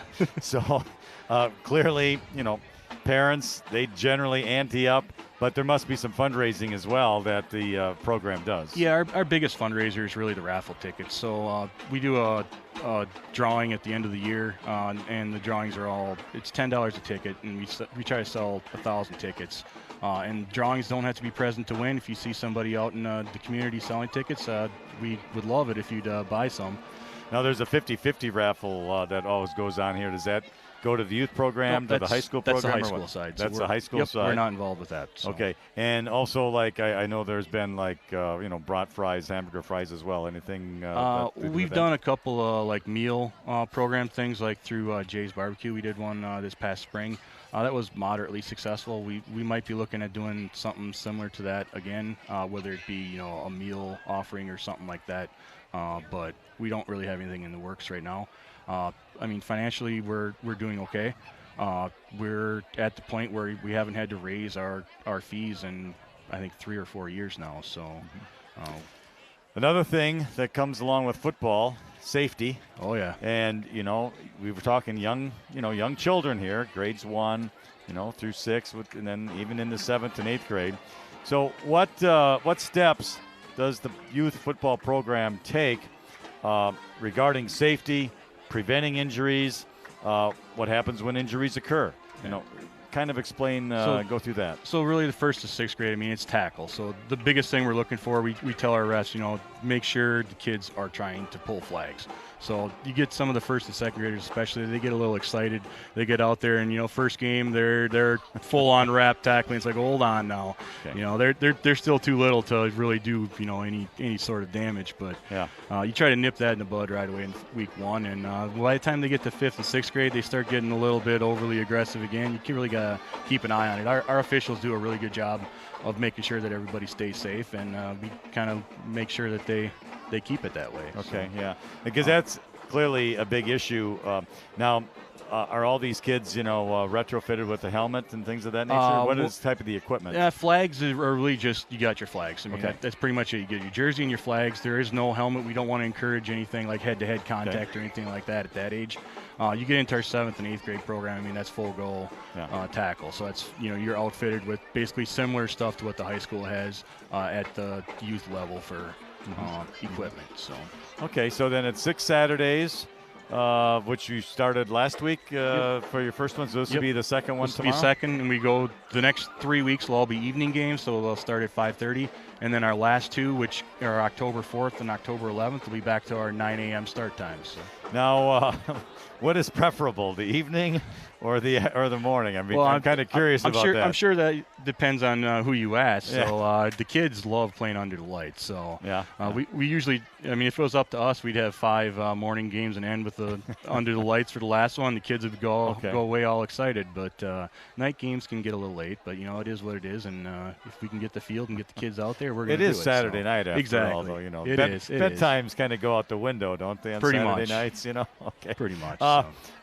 So then at the end of the season, what's the review for the football board, and what do they talk about and things of that nature? Well, we kind of like to keep a running log of any types of issues that pop up during the season, and generally they're pretty few.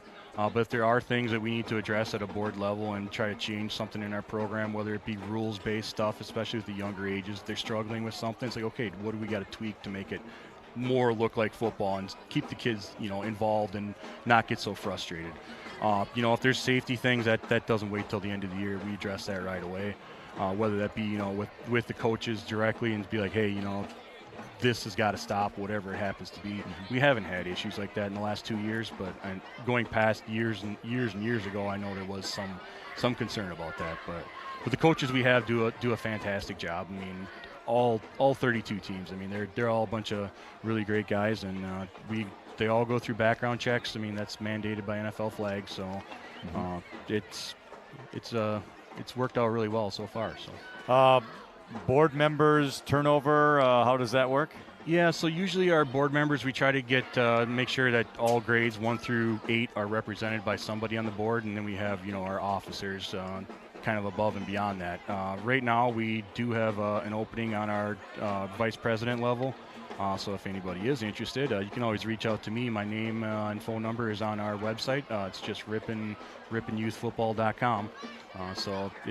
Our younger grades, I think first grade we have a representative, but second I think we were still looking for one. So the board members' names are all on there, and if you see an open slot on a grade level, and if you're interested, by all means, reach out. We'd love to have you. So what other sorts of information can be available on that website? Our schedule for both the flag and the tackle program are out there. So I have to double check and make sure I actually loaded it this year. I got a little bit overwhelmed here at the start of the season, but yeah, that's all out there. The rules, there's links to the NFL flag rules. I mean, we follow them pretty much to a T. The only things we don't do is overtime, just because we don't have time.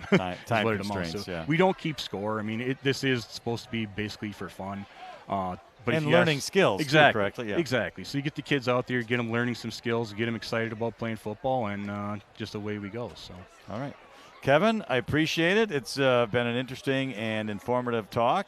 Hope to have you again sometime, and thank you very much, and best of luck running the program, and get a nap in tomorrow so you can stay up late. There you go. Thanks, Land. I appreciate it. All right. Thank you, Kevin. All right. That's, again, Kevin Rash with the Ripon Youth Football, and giving us all sorts of great information on that. Our score at halftime is Wisconsin Dells 28, Ripon Tigers 21. We'll be back with the start of the third quarter in just a moment.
All right, we are back at Ingalls Field, and we are happy to have you here at youtube.com/Ripon Channel. Friday Night Football, the Ripon Tigers, Wisconsin Dells Chiefs. Very entertaining first half as the Chiefs lead the Tigers 28-21. To begin the third quarter, it will be the Chiefs kicking off to the Tigers, and it's all set up with Ethan Haper. It's a grounder taken at the 16-yard line to the 25, right side. Nice move. 30, good cut across the 35, down the runner. The runner will go at the 37-yard line, and running it back was Mason Mink for the Tigers. Actually, I thought that was Carter Bell, number was it? 26. Oh, I beg your pardon. I have super laser eyes. That's why I wear glasses. I beg your pardon. All right, well, No it was begging. Carter. No begging in this And booth, we're please. glad to have Carter run that ball back. We said hi to his father earlier Yes. tonight, eating a brat. Yeah. Okay, the return, as we said, out to the 31-yard line. 1st and 10 Ripon. Ball's at the right hash mark. It's Hansen, the quarterback here. And he gets the ball to Cumber, though, right up the middle, across the 40 to the 41. Going to be a gainer of about 5, second down 5. In a nanosecond, you just avoid disaster on the snap to the quarterback, and then you turn it into a 4.5-yard gain instead. So the football gods were with the Tigers on that play. Balls remains at the right hash mark. 2 receivers to the left. Cumber behind Hansen in the I formation. Cumber again. Cuts to the outside. He's got room. 45. Down to about the 49-yard line. And Marty, it's a first down for Ripon right away. Yeah, and they went wide with that. Now, they didn't go wide where Ripon, those slow developing pull linemen, where they've really struggled getting to the line of scrimmage this season when they go wide. That was just a direct handoff. When Jim Watson was coaching back in the 70s, that was 47. That was play 47. 4 back through the 7 hole, which is out to the edge past the tight end. And they got the first in a more unconventional Cumber way. All right, 1st and 10. Cumber again, up the middle, midfield, 45. Whoa! Inside the 45 to the 43, and he almost broke one. Well, but nice tackle there by Peter Waterman. 43, if that's who Waterman is. Yep. Because he saved who knows, maybe a touchdown on that. Because we found out one thing, when number 4 goes from 4th gear to overdrive, if you don't have something on his body then, it's just you're going to see elbows and the bottoms of cleats. Gain of 7. 2nd down 3 from the Wisconsin Dells 44-yard line. Cumber again up the middle. He's got a first down, 40. Down he'll go to the 36-yard line. Another big gainer for the Tigers and another first down. Ooh. Getting up a little gingerly there that time for Ripon. Steven Brunhofer, but he seems okay. He's a guy that has had an outstanding season as well, both on the offensive side and the defensive side. So the Tigers, first drive here of the third quarter. Hansen, Cumber outside, 35-30, breaks the tackle, 25-20, and inside to the 10, hit at the 5, down he goes. A touchdown-saving tackle once again, Marty, by Peter Waterman. And when it looked like he was going to get tackled at the 12, he slides to his left and does one of those excuse me, pushes off the would-be tackler to get it down to the 5-yard line. I actually thought he should have been inside the 5, but for a town this size, I guess that spot isn't too bad. Goal to go now for Ripon at the 5-yard line. First down. I see Braden Dudzinski has come into the game for a little extra blocking pressure. He lines up over the right guard. Cumber. 10 or 5 into the end zone. Touchdown! Ripon Tigers! And the Tigers will have an opportunity to tie the game. Wow. What a drive for Ripon on the first possession of the third quarter. good conversation in the locker room at halftime. I guess so. And then somebody came up with really a big surprise to everybody. How about if we give the ball to Eric Cumber? Why not? Let's give it a shot. Why not? Because I think when they know that number 4 is they're going with him, that the offensive line kind of picks up on that too. The point after touchdown kick is good. And with 9 minutes, 29 seconds remaining in the third quarter, we are tied. The Tigers 28 and the Chiefs 28. What a nice looking drive by Ripon to start this third quarter.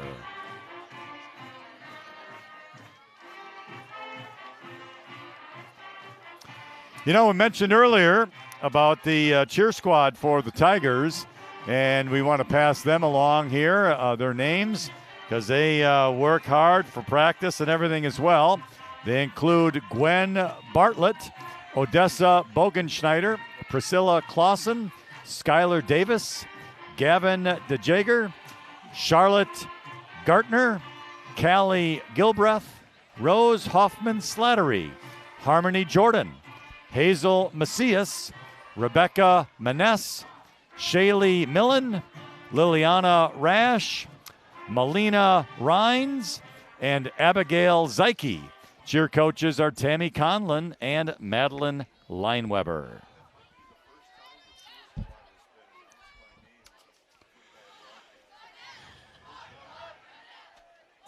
All right, kicking off will be Hansen. He tackles, he throws, he hands off, he kicks. High kick, going to be taken at the 18-yard line.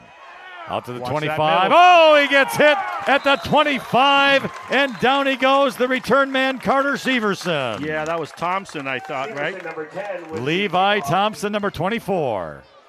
And, fool me once, right? And fool me twice, shame on me. And he tried that stop and cut back to the left, and Thompson said, we're not having any of that, young man. Nice open field tackle for a marginal gain. Got him just over that 25-yard line, 27. All right, let's see if the defense went over some things. But seriously, if there was one thing I'd talk about, you got to use your hands when you're on defense. Bench press those guys. Keep them away from getting into your body. All right. Snap. High, back to pass, Play running action. to the right side. Ridinger Good throws pressure. out of bounds, and it's incomplete. Well, when's the last time we had pressure on the opposing quarterback? There's Braden Dudzinski. Yeah, I know. And it's like, not tonight until now. Just till now, So yeah. Braden put on his cape at halftime. He found a spot and an opening. He took it, and he pressured the quarterback who had to throw it away. It's now 2nd and 10 from the 27-yard line. He might have made his own spot, too. I'd have to see the replay. Ridinger going to back. Oh, he does hand the ball off. I beg your pardon. And that's going to be loss, Stoddard, and it's a tackle for loss. Nice job. That tackled out there, 23, Kyle Schleyline. Super sophomore. And it's a loss of 2, Marty, to the 25. Big defensive play coming up, 3rd and 12. It's really impressive to have these underclassmen, these sophomores in particular, contributing. And that's not just 1 or 2. I mean, you got, I don't know, I haven't counted 5, 6 sophomores that are huge contributors on a regular basis for this Tiger team. Ball's at the left hash mark, as mentioned, at the 25. 3rd down and 12. Ridinger gets the snap, back to pass, looking right, throws, caught, but he's short of the first down at the 36-yard line. Nice tackle, Vincent Mink. Yeah, it was Vincent. On a beautiful execution of a slant pass. Bear just Ridinger, an in pattern. Boy, did that quarterback that does play linebacker, I say he's built like a linebacker, he plays linebacker. Man, did he throw a seed. You couldn't help but catch that for self-defense. Ball's at the 36, 4th down and 1. Yep. Ball's at the right hash mark. Again, Ridinger, Lex, the quarterback. I don't think they're going to do anything fancy here. Oh, and Ripon jumped offside. That'll give him a first down. 35-yard line. Boy, oh boy. Is offsides against the Tigers. Jeez Louise. Those are the things we're getting away from. Yeah, we had been getting away from him, and that was a tough time to get one. Yep. First down. So it's a 5-yard penalty, now out to the 41, and clearly gives Wisconsin Dells a first down. Okay. Get a short memory. Someone step up. Be a hero. Ridinger out of the shotgun. Oh, high snap. Yeah. Does get it to Stoddard, though. And how'd you come Stoddard will struggle and fight his way to the 45. Gain of 4. Good job there. Should have been tackled for no gain. Got to keep your head up. Did everything right, the would-be tackler for Ripon. Put his head down, and it cost him. He slipped him. Peter Waterman actually was the ball carrier. Beg your pardon on that.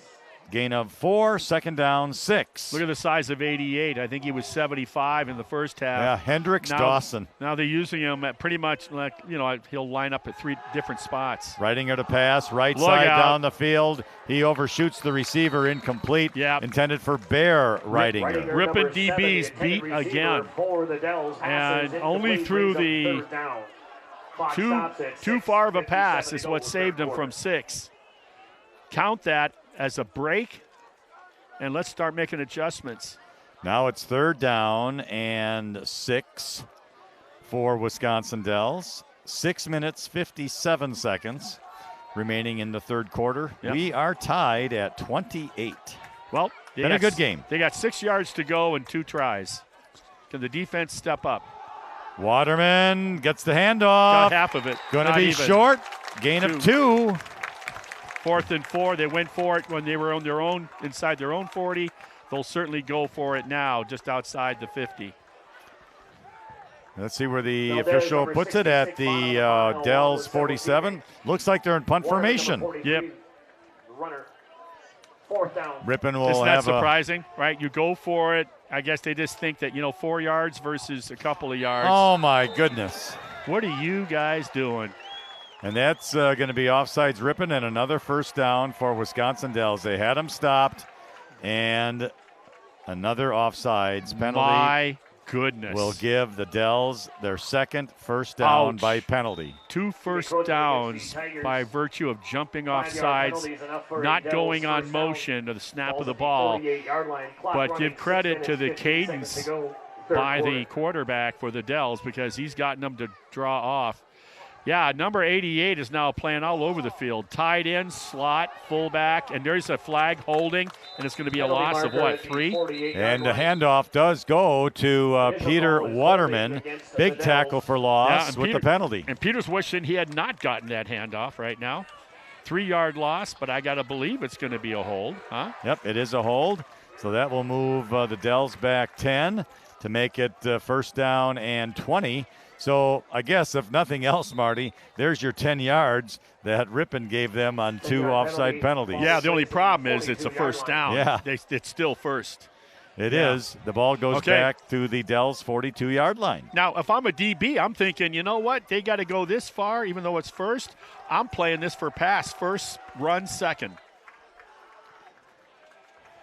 Reitman. Back to pass, looking right, throws, caught at 45-yard line, goes out of bounds just shy of midfield. Good pitch and catch that time by the Chiefs out to the 49-yard line.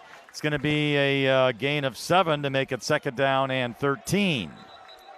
And now we have a clock stoppage. And we got an injured Tiger on the turf. We'll have to wait and get that all settled. Out at the 45, and while we have that, let us take a break. We will come back to the game when play resumes.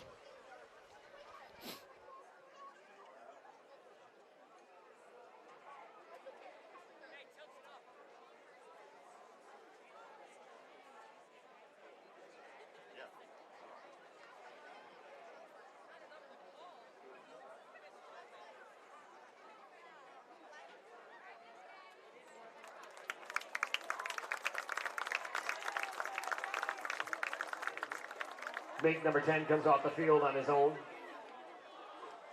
Ball's being placed at the 49-yard line. Brings up 2nd down and 13. We are back up. The player who was injured, Vincent Mink, ran off the field. So we hope that he will be okay.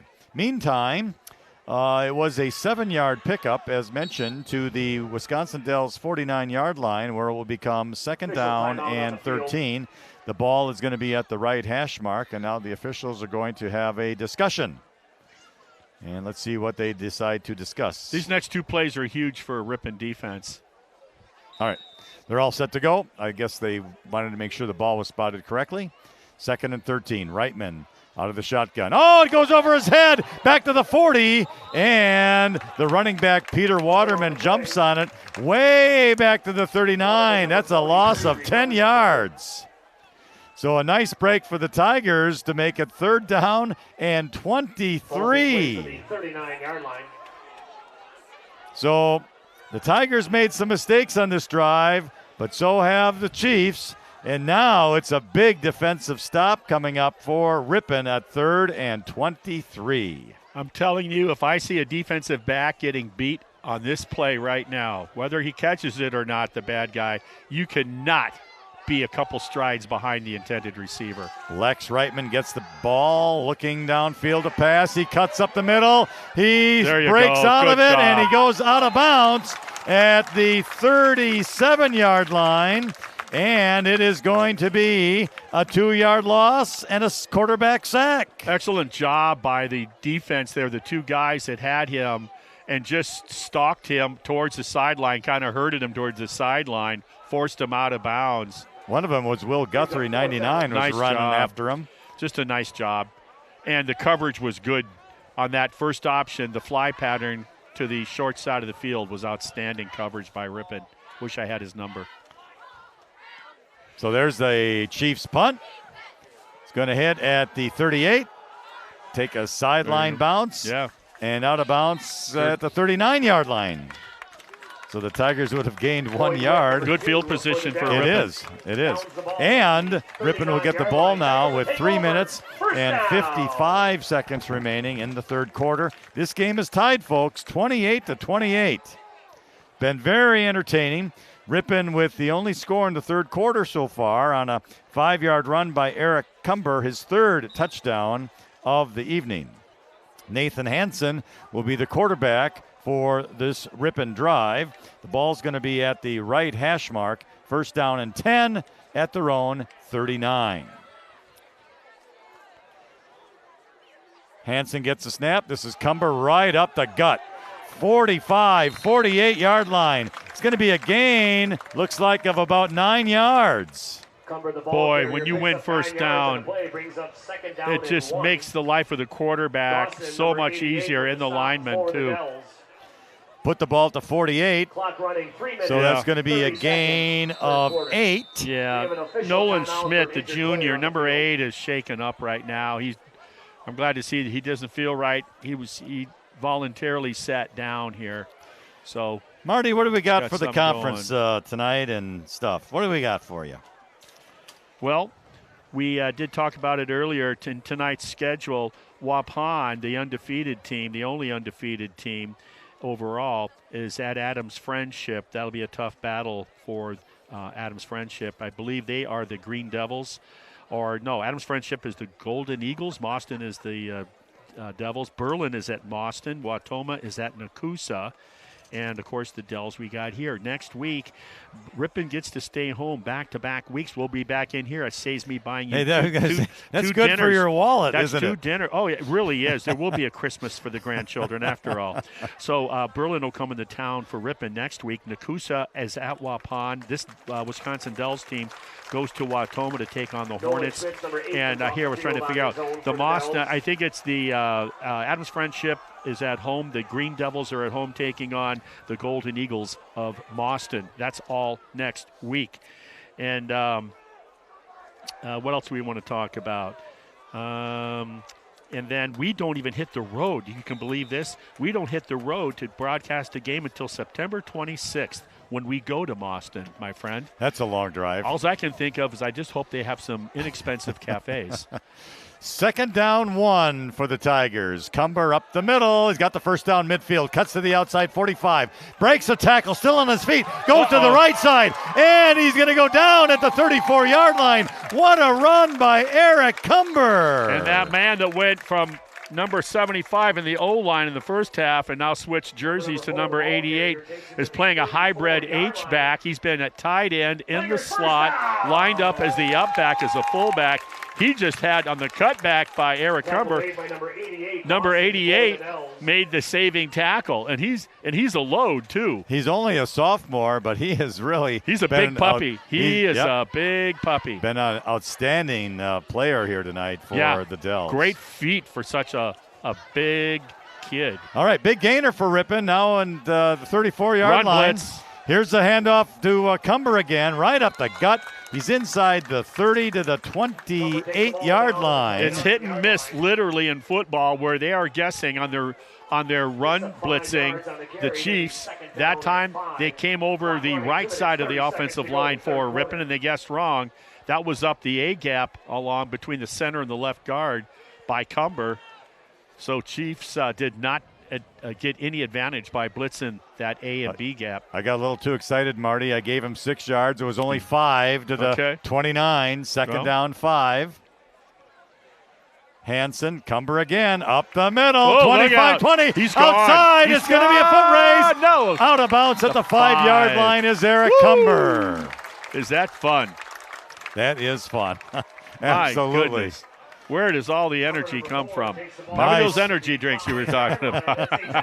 A 24-yard run, Marty, to the 5-yard line, where it will become first and goal Ripon. And this is the most consistent positive yards we've seen them running off tackle this season, right? They've had about 3 or 4 of those tonight where they're running off tackle with really good success. And there's Cumber off the left side fumble. He gets on it.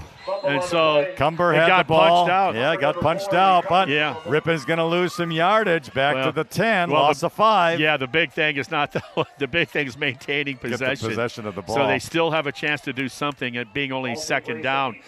It originally was what, first and goal at the 5? At the 5, yeah. Now it's back to the 10. Second and goal from the 10-yard line for the Tigers. Haven't seen a pass in a while by this Tiger team. That first drive to open up the third quarter was pretty much all on the ground. I'd like to see that with pass. Cumber. I'd like to see that pass play that they used at Ripon last week in the touchdown. And then, where they let out the receiver out to the left corner of the end zone, kind of dragged across the middle.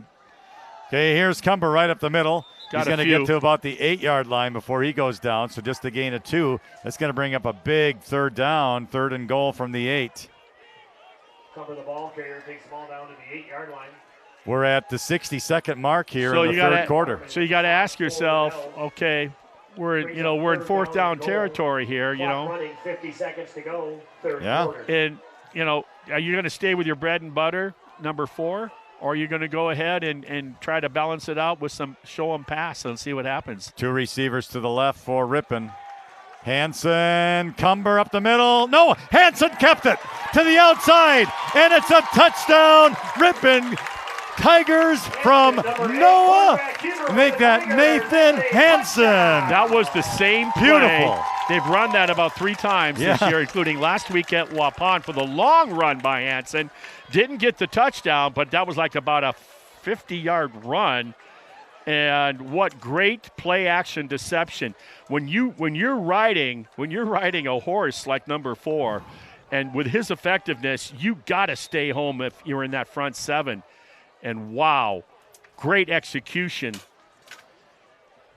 And the point after touchdown kick is up and good by Hansen. And with 35 seconds remaining in the third quarter, it is now the Tigers 35 and the Chiefs 28. So far, the only scoring in the third quarter, it's all Ripon with 2 touchdowns.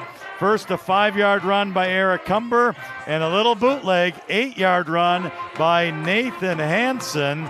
And the Tigers are up by 7.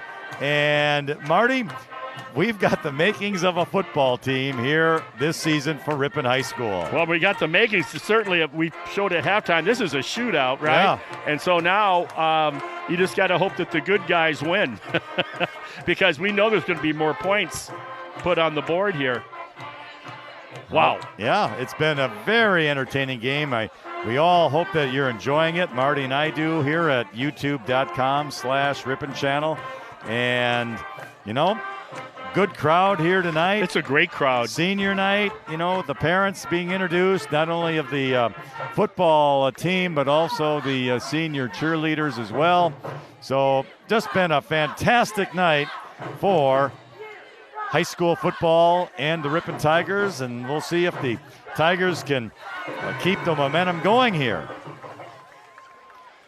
Starts with special teams. Hansen will kick it off for Ripon. 3 deep, that's interesting. Normally you don't see 3 deep on kickoff return. It's going to be Squib. a little poocher, and it's going to be taken at the Wouldn't 21. go out of bounds. Look at this. And it's a beautiful Mama. tackle, running him down. Inside the 20. Good job. You couldn't have asked for a better squib kick that just refused to go out of bounds and kept going down that sideline inside the 20. Beautiful stop there. I think it was Ben Gerke, 53, with the tackle. And the runner on the return was 22, Cashton Stoddard. Yep. So, from the 21, 1st and 10, Wisconsin Dells. The ball's at the left hash mark. The Dells now find themselves trailing by a touchdown. What's this Tiger defense going to do? We haven't seen that really where they've dominated with back-to-back plays. High snap. Ridinger, and it's a incomplete pass. Big pressure out there, Marty. who? Our friend John Moreno Valdez. The human fire hydrant in Nikes. Boy, did he have a big week last week. My goodness. And double-digit tackles. Some of them recovered a fumble, I think, and also had a sack and change. Yeah, he had 10.5 tackles last week, and he put big pressure on here Literally, on this play. figuratively, literally. And All he right. used it all on top of that quarterback. Nice job.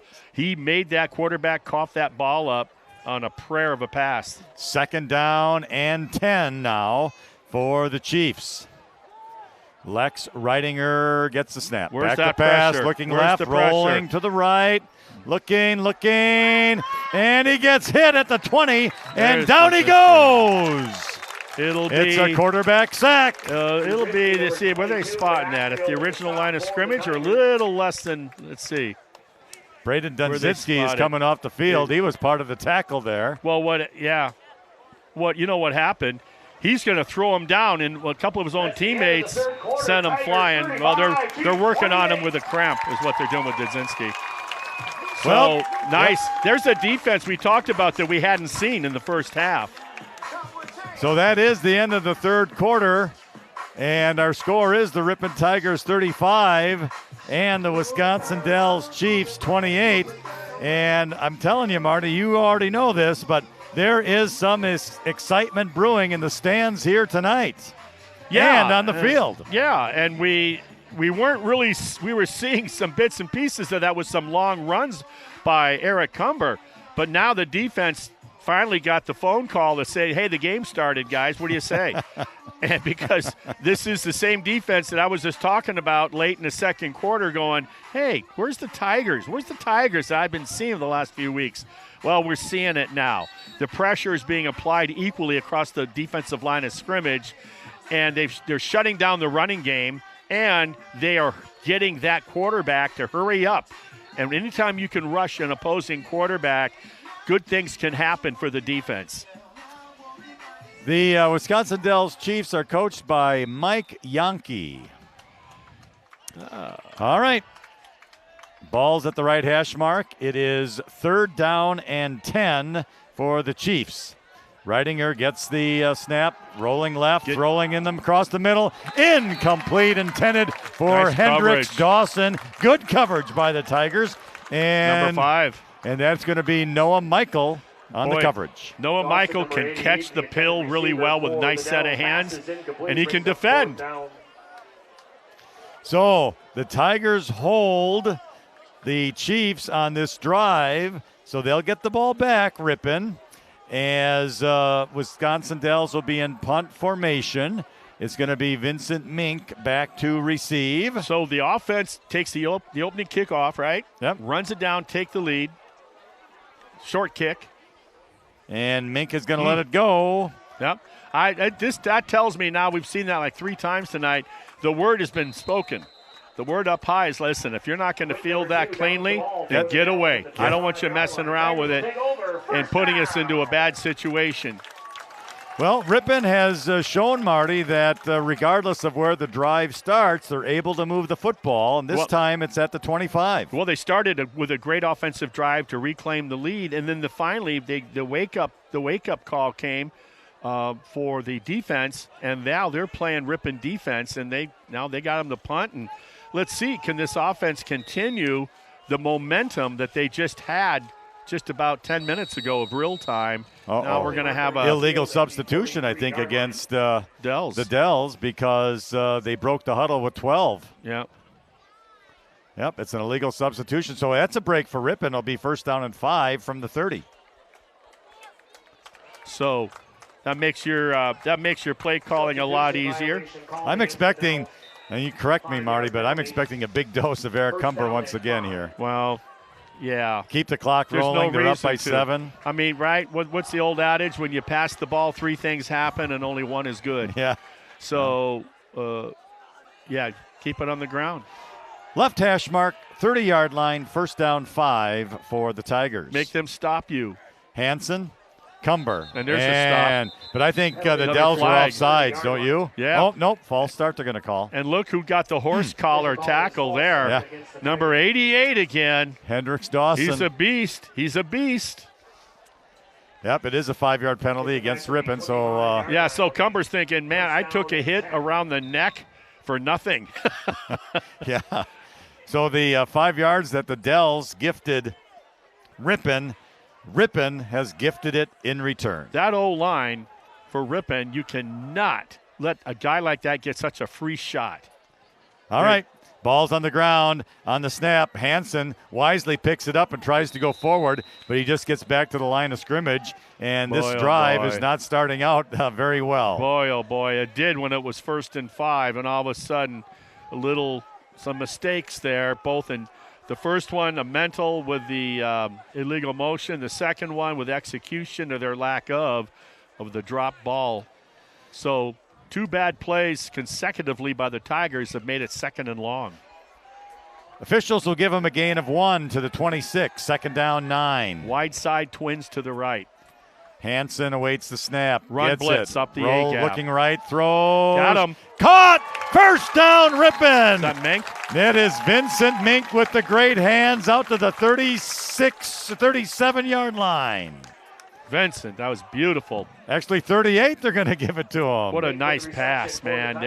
That was beautiful. Right at the knees, right in his breadbasket, and the coverage was good. Yeah, gain of 12. It had to be a good pass. Out to the 38, and a 1st down for Ripon. Keeps the clock rolling at 10:42.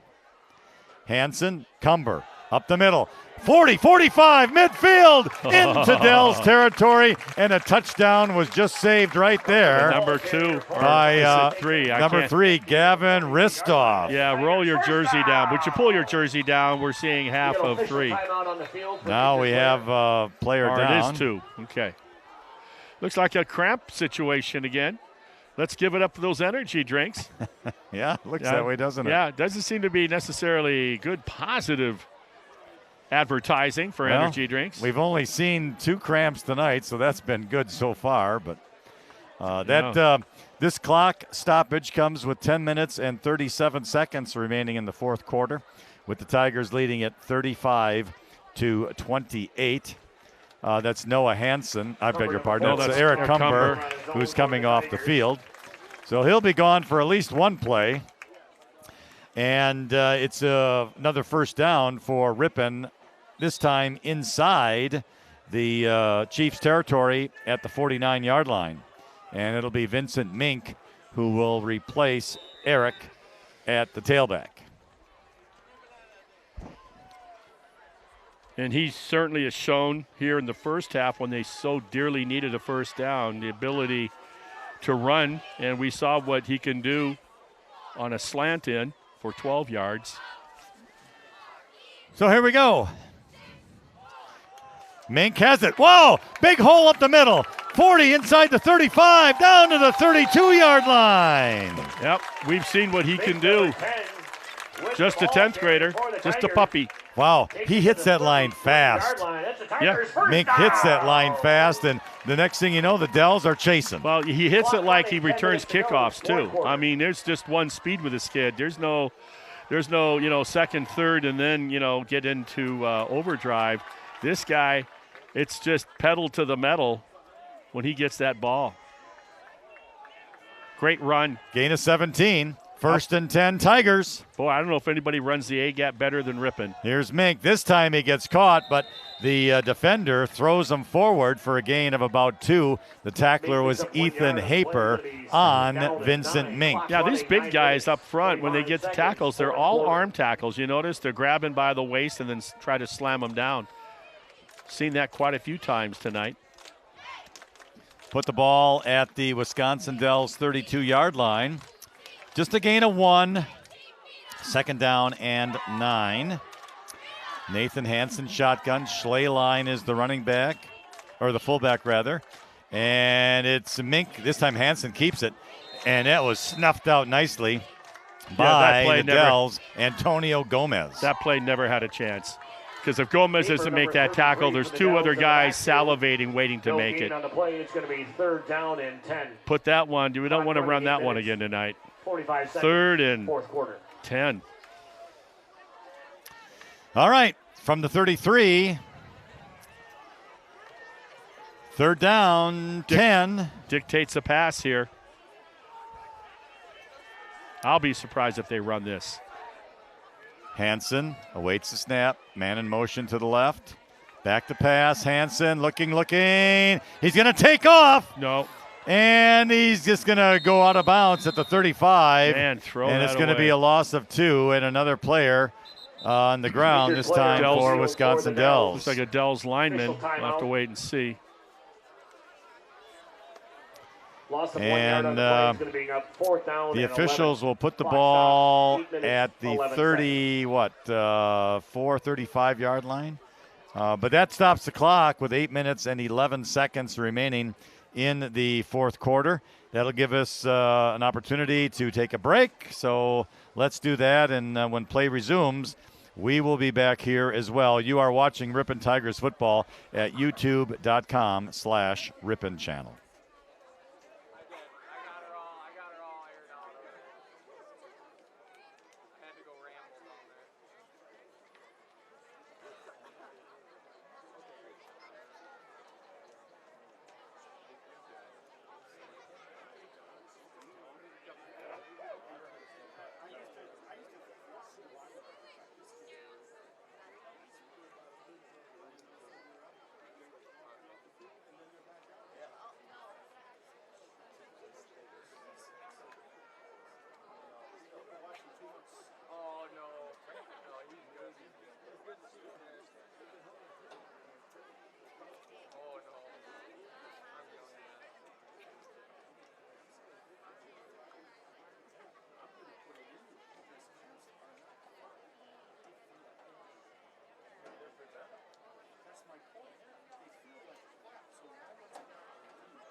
Espinoza, number 79, coming off the field for the Dells.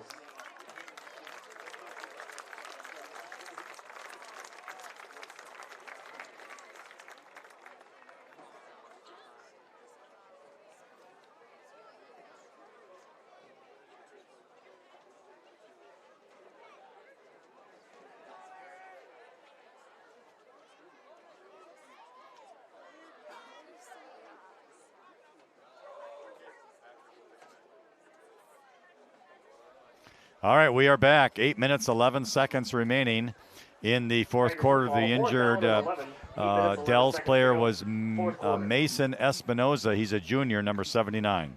Okay, it's a 4th down for the Tigers. The ball is at the Chiefs' 34-yard line.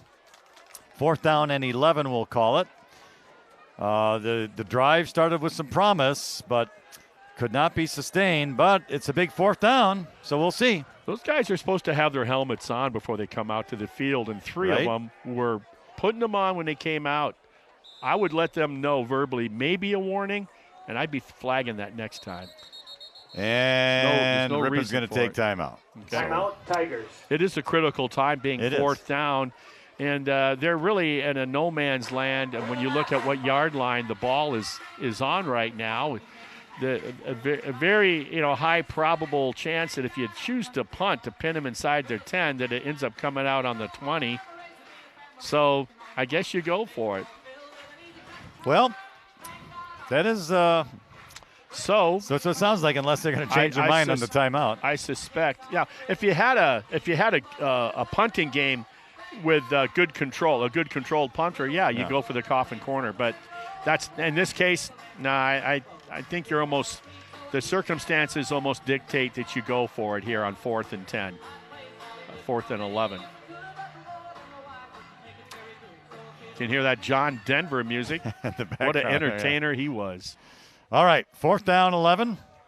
And it will be Hansen in the shotgun, waiting the snap. He's got it. Blitz, and he blitzed right into it. Yep, and it's given to Eric Cumber, and this one is going nowhere. Nice read. Nice defensive call, number 33, I thought it was, that was in there. Ball turned over on down. 77, Gideon Verbonik made the tackle. He was right there. I'm going to give it to 33. You and give I 33? disagree. He was the blitzer, and I thought he blitzed right into that hole. But maybe he was the big bear. 77 was had his big paws wrapped around him.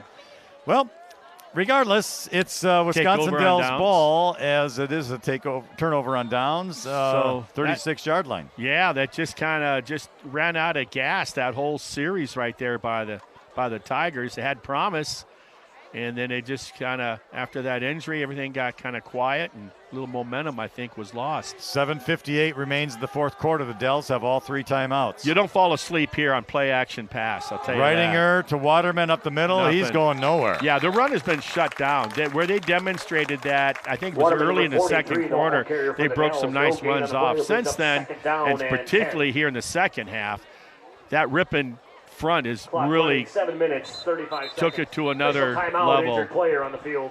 It was Will Guthrie, 99, and 66, John Moreno Valdez on the tackle, and we have another Tiger down with looks like a cramping issue.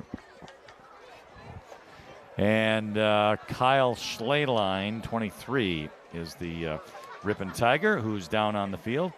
And along with that, I guess we're going to take another break, and we'll come back when play resumes. Well, hang on. No, we'll keep it because Kyle just got up. He's down. He's up. So next week, Berlin will be here at Ripon. So get down here, and if you can't, well, you got to tune in to us. What's that? What's the YouTube.com/Ripon channel. Thank you. Yes. I should write that down somewhere. I actually do, but it's probably from the basketball season in that tablet. Okay, no gain. 2nd down, 10. Ball at the Dells 36. Reidinger out of the shotgun. Gets the snap, back to pass, looking left, throws. Wide open at the 42, 45 midfield. And into Ripon territory, and out of bounds goes Antonio Gomez. Yeah, that's a good counterpunch by the offense of the Dells, and that I think the message at halftime was, hey, defensive backs for Tigers, I am so sick of seeing you guys chasing from behind for long gains. You're going to give them more cushion. And in doing so, the Dells realizes that, so they take the high percentage easy pass, good enough for a 1st and 10. Gain of 18 to the Ripon 46-yard line. Ball's at the left hash mark.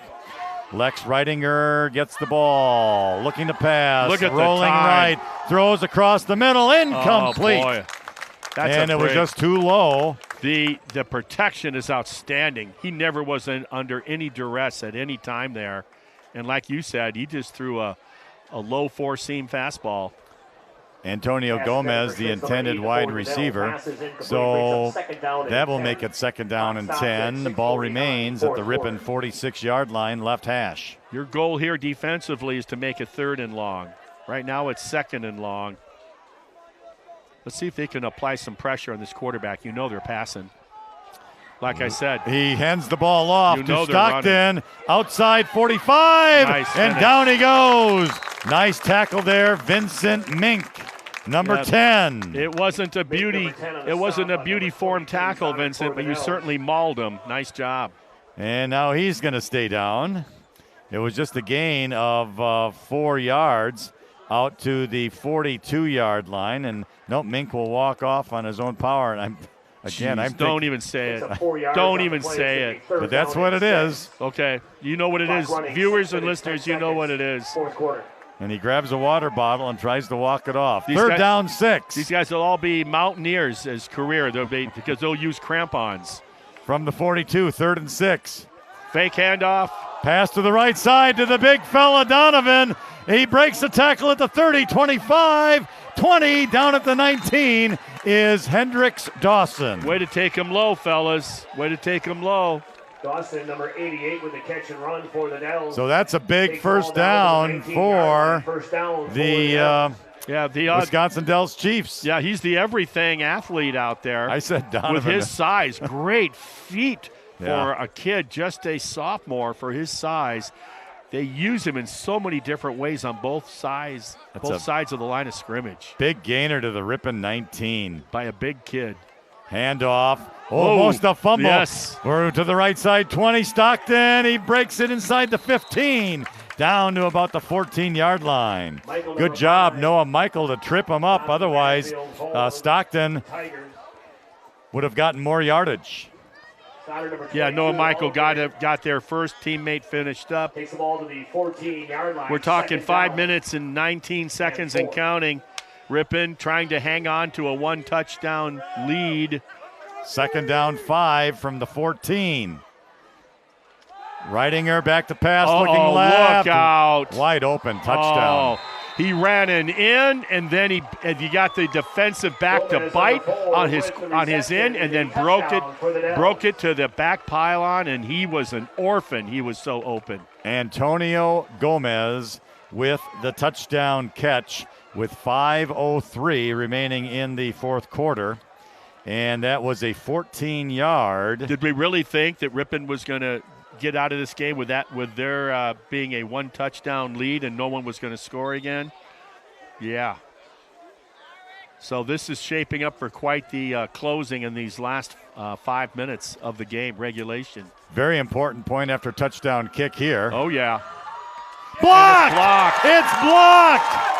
And the Tigers block it, and they still lead by a point, 35-34. That was huge, Marty.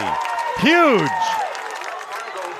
You know, what I'm asking myself is, they made that look so easy. Do it again if you have to. That was excellent. I mean, that thing, it wasn't like getting a hand, a paw on the ball. That thing was totally disruptive. Somebody burst into that line of scrimmage and broke through nicely. Nice job. It was Levi Thompson who made the block for the Tigers. Going back to the touchdown, that's a third touchdown pass by Lex Ridinger for the Chiefs, and the second touchdown catch by Antonio Gomez. It was 14 yards. But 5:03 remains in the fourth quarter, and it is now the Tigers 35, the Chiefs 34. It was a huge point after touchdown block. Wow. So Ripon, they have 2 timeouts remaining. They'll be getting the ball. Let's see if they can get some first downs here and possibly run out the clock. Time will tell.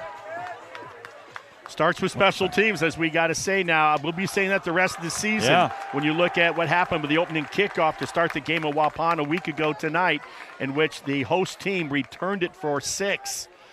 So sometimes we do forget about that special teams part of football, and you can't do it. Kicking off. 2 good return men. Ethan Look at Haper, this. it's a pooch kick.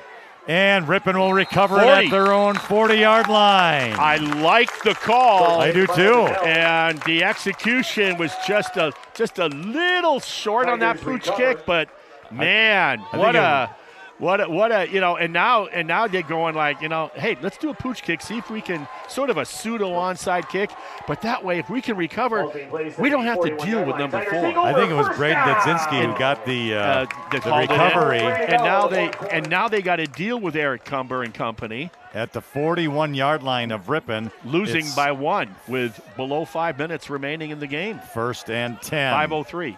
Hansen, Cumber up the middle.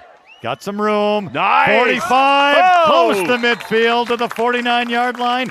Gain of 8, 2nd down and 2 coming up. 8 yards on the first down play, brings up 2nd down and 2. Clock running 4 minutes, 45 seconds to go, 4th quarter. 49-yard line.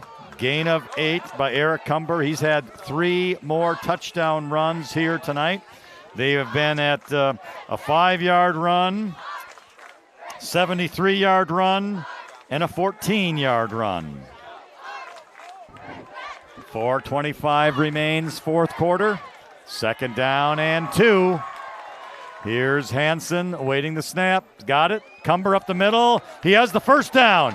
Trying to get to the outside. Don't let him rip that ball. At the 45-yard line and a 1st and 10. Eric Cumber is very cognizant of the fact that as he's fighting for extra yards after initial contact with a good lean, he understands I got to have both paws around that ball because sure enough, they're ripping at that thing any chance they get. Clock running 4 minutes to go. Nice job, that Ripon offensive line up front in a biggest, well, quite frankly, the biggest drive of the game for the Tigers. They don't have to score to win, but if they can maintain possession, let the clock be their friend. Left hash, 1st and 10 from the 45. Blitz, offsides. Flags down. Penalty marker at the 45. That better be offsides. It is offsides. On 6. Offsides against so that's a break for the called. Tigers to make it 1st and 5 from the Chiefs' 40-yard line. Little out of character for that defensive unit for the Dells that's played quite well tonight, considering how good Eric Cumber is. But, they're at a point, too. They can see the clock, the defense for the Dells. They can see the scoreboard. They understand the situation, and they got to get the ball back. So now, not only are the Tigers their opponent, shortly the clock is going to be as well with 3:20 and counting down remaining in regulation. Hansen gets the snap. Cumber right side. He's going to get tackled for a loss. Back at the 45-yard line. And our friend number 22 with a nice lasso. Caston Stoddard, yeah. Yeah, nice job. One of the few times going wide tonight that it hasn't worked in the favor of the Tigers, but it was just that technique of that slashing coming off of that tight end area on a, let's see, 22 lines up. Is he playing safety or corner? It might have been a corner blitz. Yeah, he's on the left side over there. Yeah, but nice open field tackle. Anytime you get Eric Cumber going lateral, that's your best opportunity to go one-on-one with him and bring him down. All right, Hansen gets the handoff. Cumber up the middle. And it's just a couple of yards to the 43, and now timeout. We're going to have a timeout by the Chiefs with 2:24 remaining in the 4th quarter. That will be Wisconsin Dells' first charge timeout of the 2nd half, so they will have 2 remaining. The play itself just gained 2 yards, so it's going to be 3rd down and 8 from the Chiefs' 43. Drive started at the 45, or this series started at the 45. They got 5 yards and penalties, but then gave it back on a tackle for loss, and now they get 2 more, Ripon does, to make it 3rd down and 8 coming up. So here's the key. Ripon, I got to believe, even if, let's say, it brings up, we have a 4th down situation after this play. It's 4th and 3, 4th and 4. I got to believe Ripon is gonna go for it. And if they don't get it, they got to make the Dells use all their timeouts. So they have 2 remaining, you said, unless it's an incomplete pass. Well, let's see. They'll burn their 2nd one. 3rd down 8. Hansen. Cumber up the middle. Oh, he got tripped up, but he kept on going. He's inside the 40, 39, and he's down to the 38-yard line. So there's what we're talking about. Brings up about a 4th and a long 3. Yeah. Timeout, Wisconsin Dells. And Dells will take their second charge timeout. Yard line. Brings up 4th down. And they'll have 1 remaining. 2 minutes, 16 seconds remain in the 4th quarter. So, Marty, here's the question for you. I would think you'll either run it, pass it, or punt it. What do you think? I think you run it. Yeah. Just because of the clock situation. Well, if they get it certainly would be a gutsy play, realizing if you go up top and you throw incomplete, turn the ball over on downs. If you're not successful on converting to a first down, you save them taking their 3rd timeout. And I think that's when you look at this overall, it's about the clock management right now, just as much as it is trying to get those 4 yards. What about the quarterback bootleg to the right that scored the touchdown? Yep, and they've used that play. We talked about it about 3 or 4 times this year, rather successfully. Well, let's see. 4th and 3. Hansen. He's going to keep it. Goes right behind Cumber, and he gets the first down inside the 35. That is so big. So big. You called it. It was a little unconventional. He basically rode him almost like triple option and then pulled it out, kept it, and used him as a lead blocker. First down, Tigers! And Tigers now, they are in control of their own destiny right now. And it is the Dells that are going to take their last. They'll have one more timeout, and they're going to be hard pressed to come back and steal this one. Well, they haven't indicated timeout, did they? I didn't see them give a timeout. I didn't see either. But they're walking over there like they're there's talking a timeout. about the spot, Marty. They've got to be talking about the spot of the ball. Yeah. They were talking about the spot of the ball. We saw it was an obvious first down. Absolutely, yeah. By the officials. I mean, it was a nice fake to Cumber. Cumber led the hole. Hansen went right behind him, and he got the first down to the 34. Yeah, he got right in his hip pocket. Yeah. It was like they were conjoined twins, for gosh sakes. It was a good spot. I see nothing wrong with that spot. So it's got the 34-yard line. Clock will roll. 2 minutes remaining in the 4th quarter. 1 timeout left for the Chiefs. We'll see when they take it. But you can expect a running play and hang on to the ball. Great call by Andrew Selgrad on that. And you up here in the booth. Hansen. Cumber. Right side. Still on his feet to about the 31-yard line. Probably a gain of 3. And now the clock stops. Wisconsin Dells will take their final timeout of the game. Question, Marty, why did he take it after first down and not after 2nd or 3rd? I guess because it's rolling? I don't know. Because you still have time, right? Yeah. I mean, so the most time you're going to have is what the current clock is. So you got to burn that. And now now all they can do, the Dells, is all you can do. I would gap everything if I'm the defensive front. I'm going to gap everything, shoot gaps, and try to disrupt the exchange of the handoff in the backfield. I mean, these are desperate times, call for desperate measures. So I would gap everything. And of course, let's remember these are high school kids. So he takes the timeout with 1:39 in the 4th quarter, just in case there's a mistake, fumble. Things of that nature, bad snap, whatever it may be. We've seen professional NFL teams several years ago take a routine handoff, the Philadelphia Eagles, and it cost them a game. All right. So here we go. 2nd down, 8. Hansen, snap. Cumber, up the middle, inside the 30, down to the 28-yard line. Clock will roll now. No more timeouts for Wisconsin Dells. Ball's at the 27-yard line, making it 3rd down and 3 for the Tigers. And they're once again, they're in 4-down territory. 3rd down and 3. Clock running, 1 minute, 10 seconds to go. Play of the game 4th quarter was maintaining possession on 4th and 4 and getting that first on the quarterback keeper on the fake handoff. Lead back was Eric Cumber. We haven't seen that too much. Right? Like maybe never this season until now. Snap. Cumber. He's not going to get the first down. He's going to get close to the 25. Well, they'll probably mark him at the 26.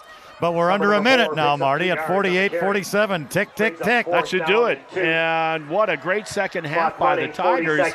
And just as importantly, this is going to give you that momentum going into meeting your arch rival. The Berlin Indians, rivals. yeah. We go from the Chiefs to the Indians next week here.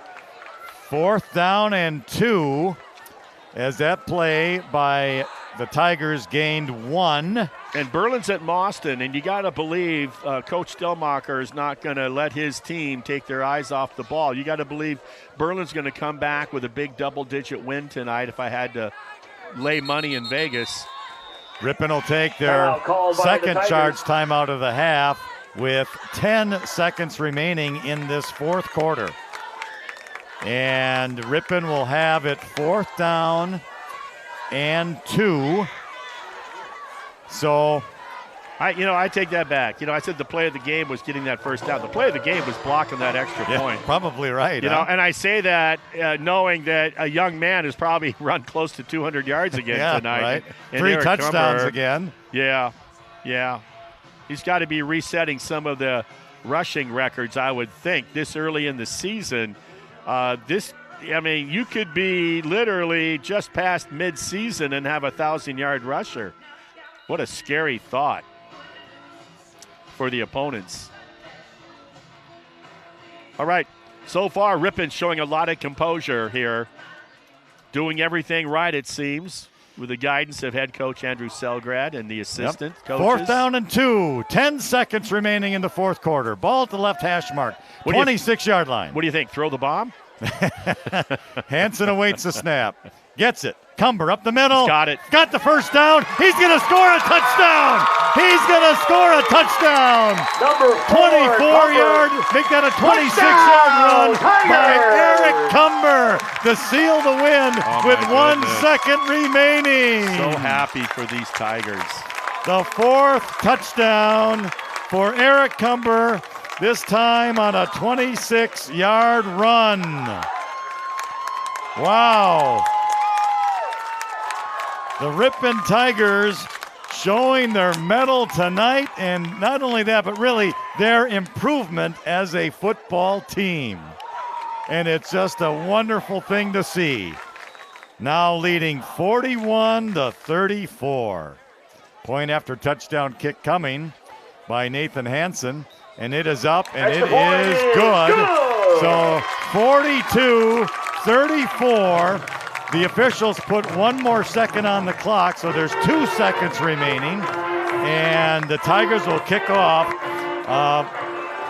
And wow, this is really exciting, enjoyable, and you just can't be happier for these Ripon kids. And, the fans here tonight, their parents on senior night, you just can't be happier for them. Outstanding. No, you can't. And you had a nice interview with the president of the Ripon Youth Football Program as well. Yeah, and, it's all starting to brew and bubble, and it's going to be a heck of a game next week with the Tigers and Berlin, because Ripon is certainly riding sky high with confidence and motivation after this win here tonight. They should win it with 2 seconds to go, leading 42-34 over the Wisconsin Dells Chiefs.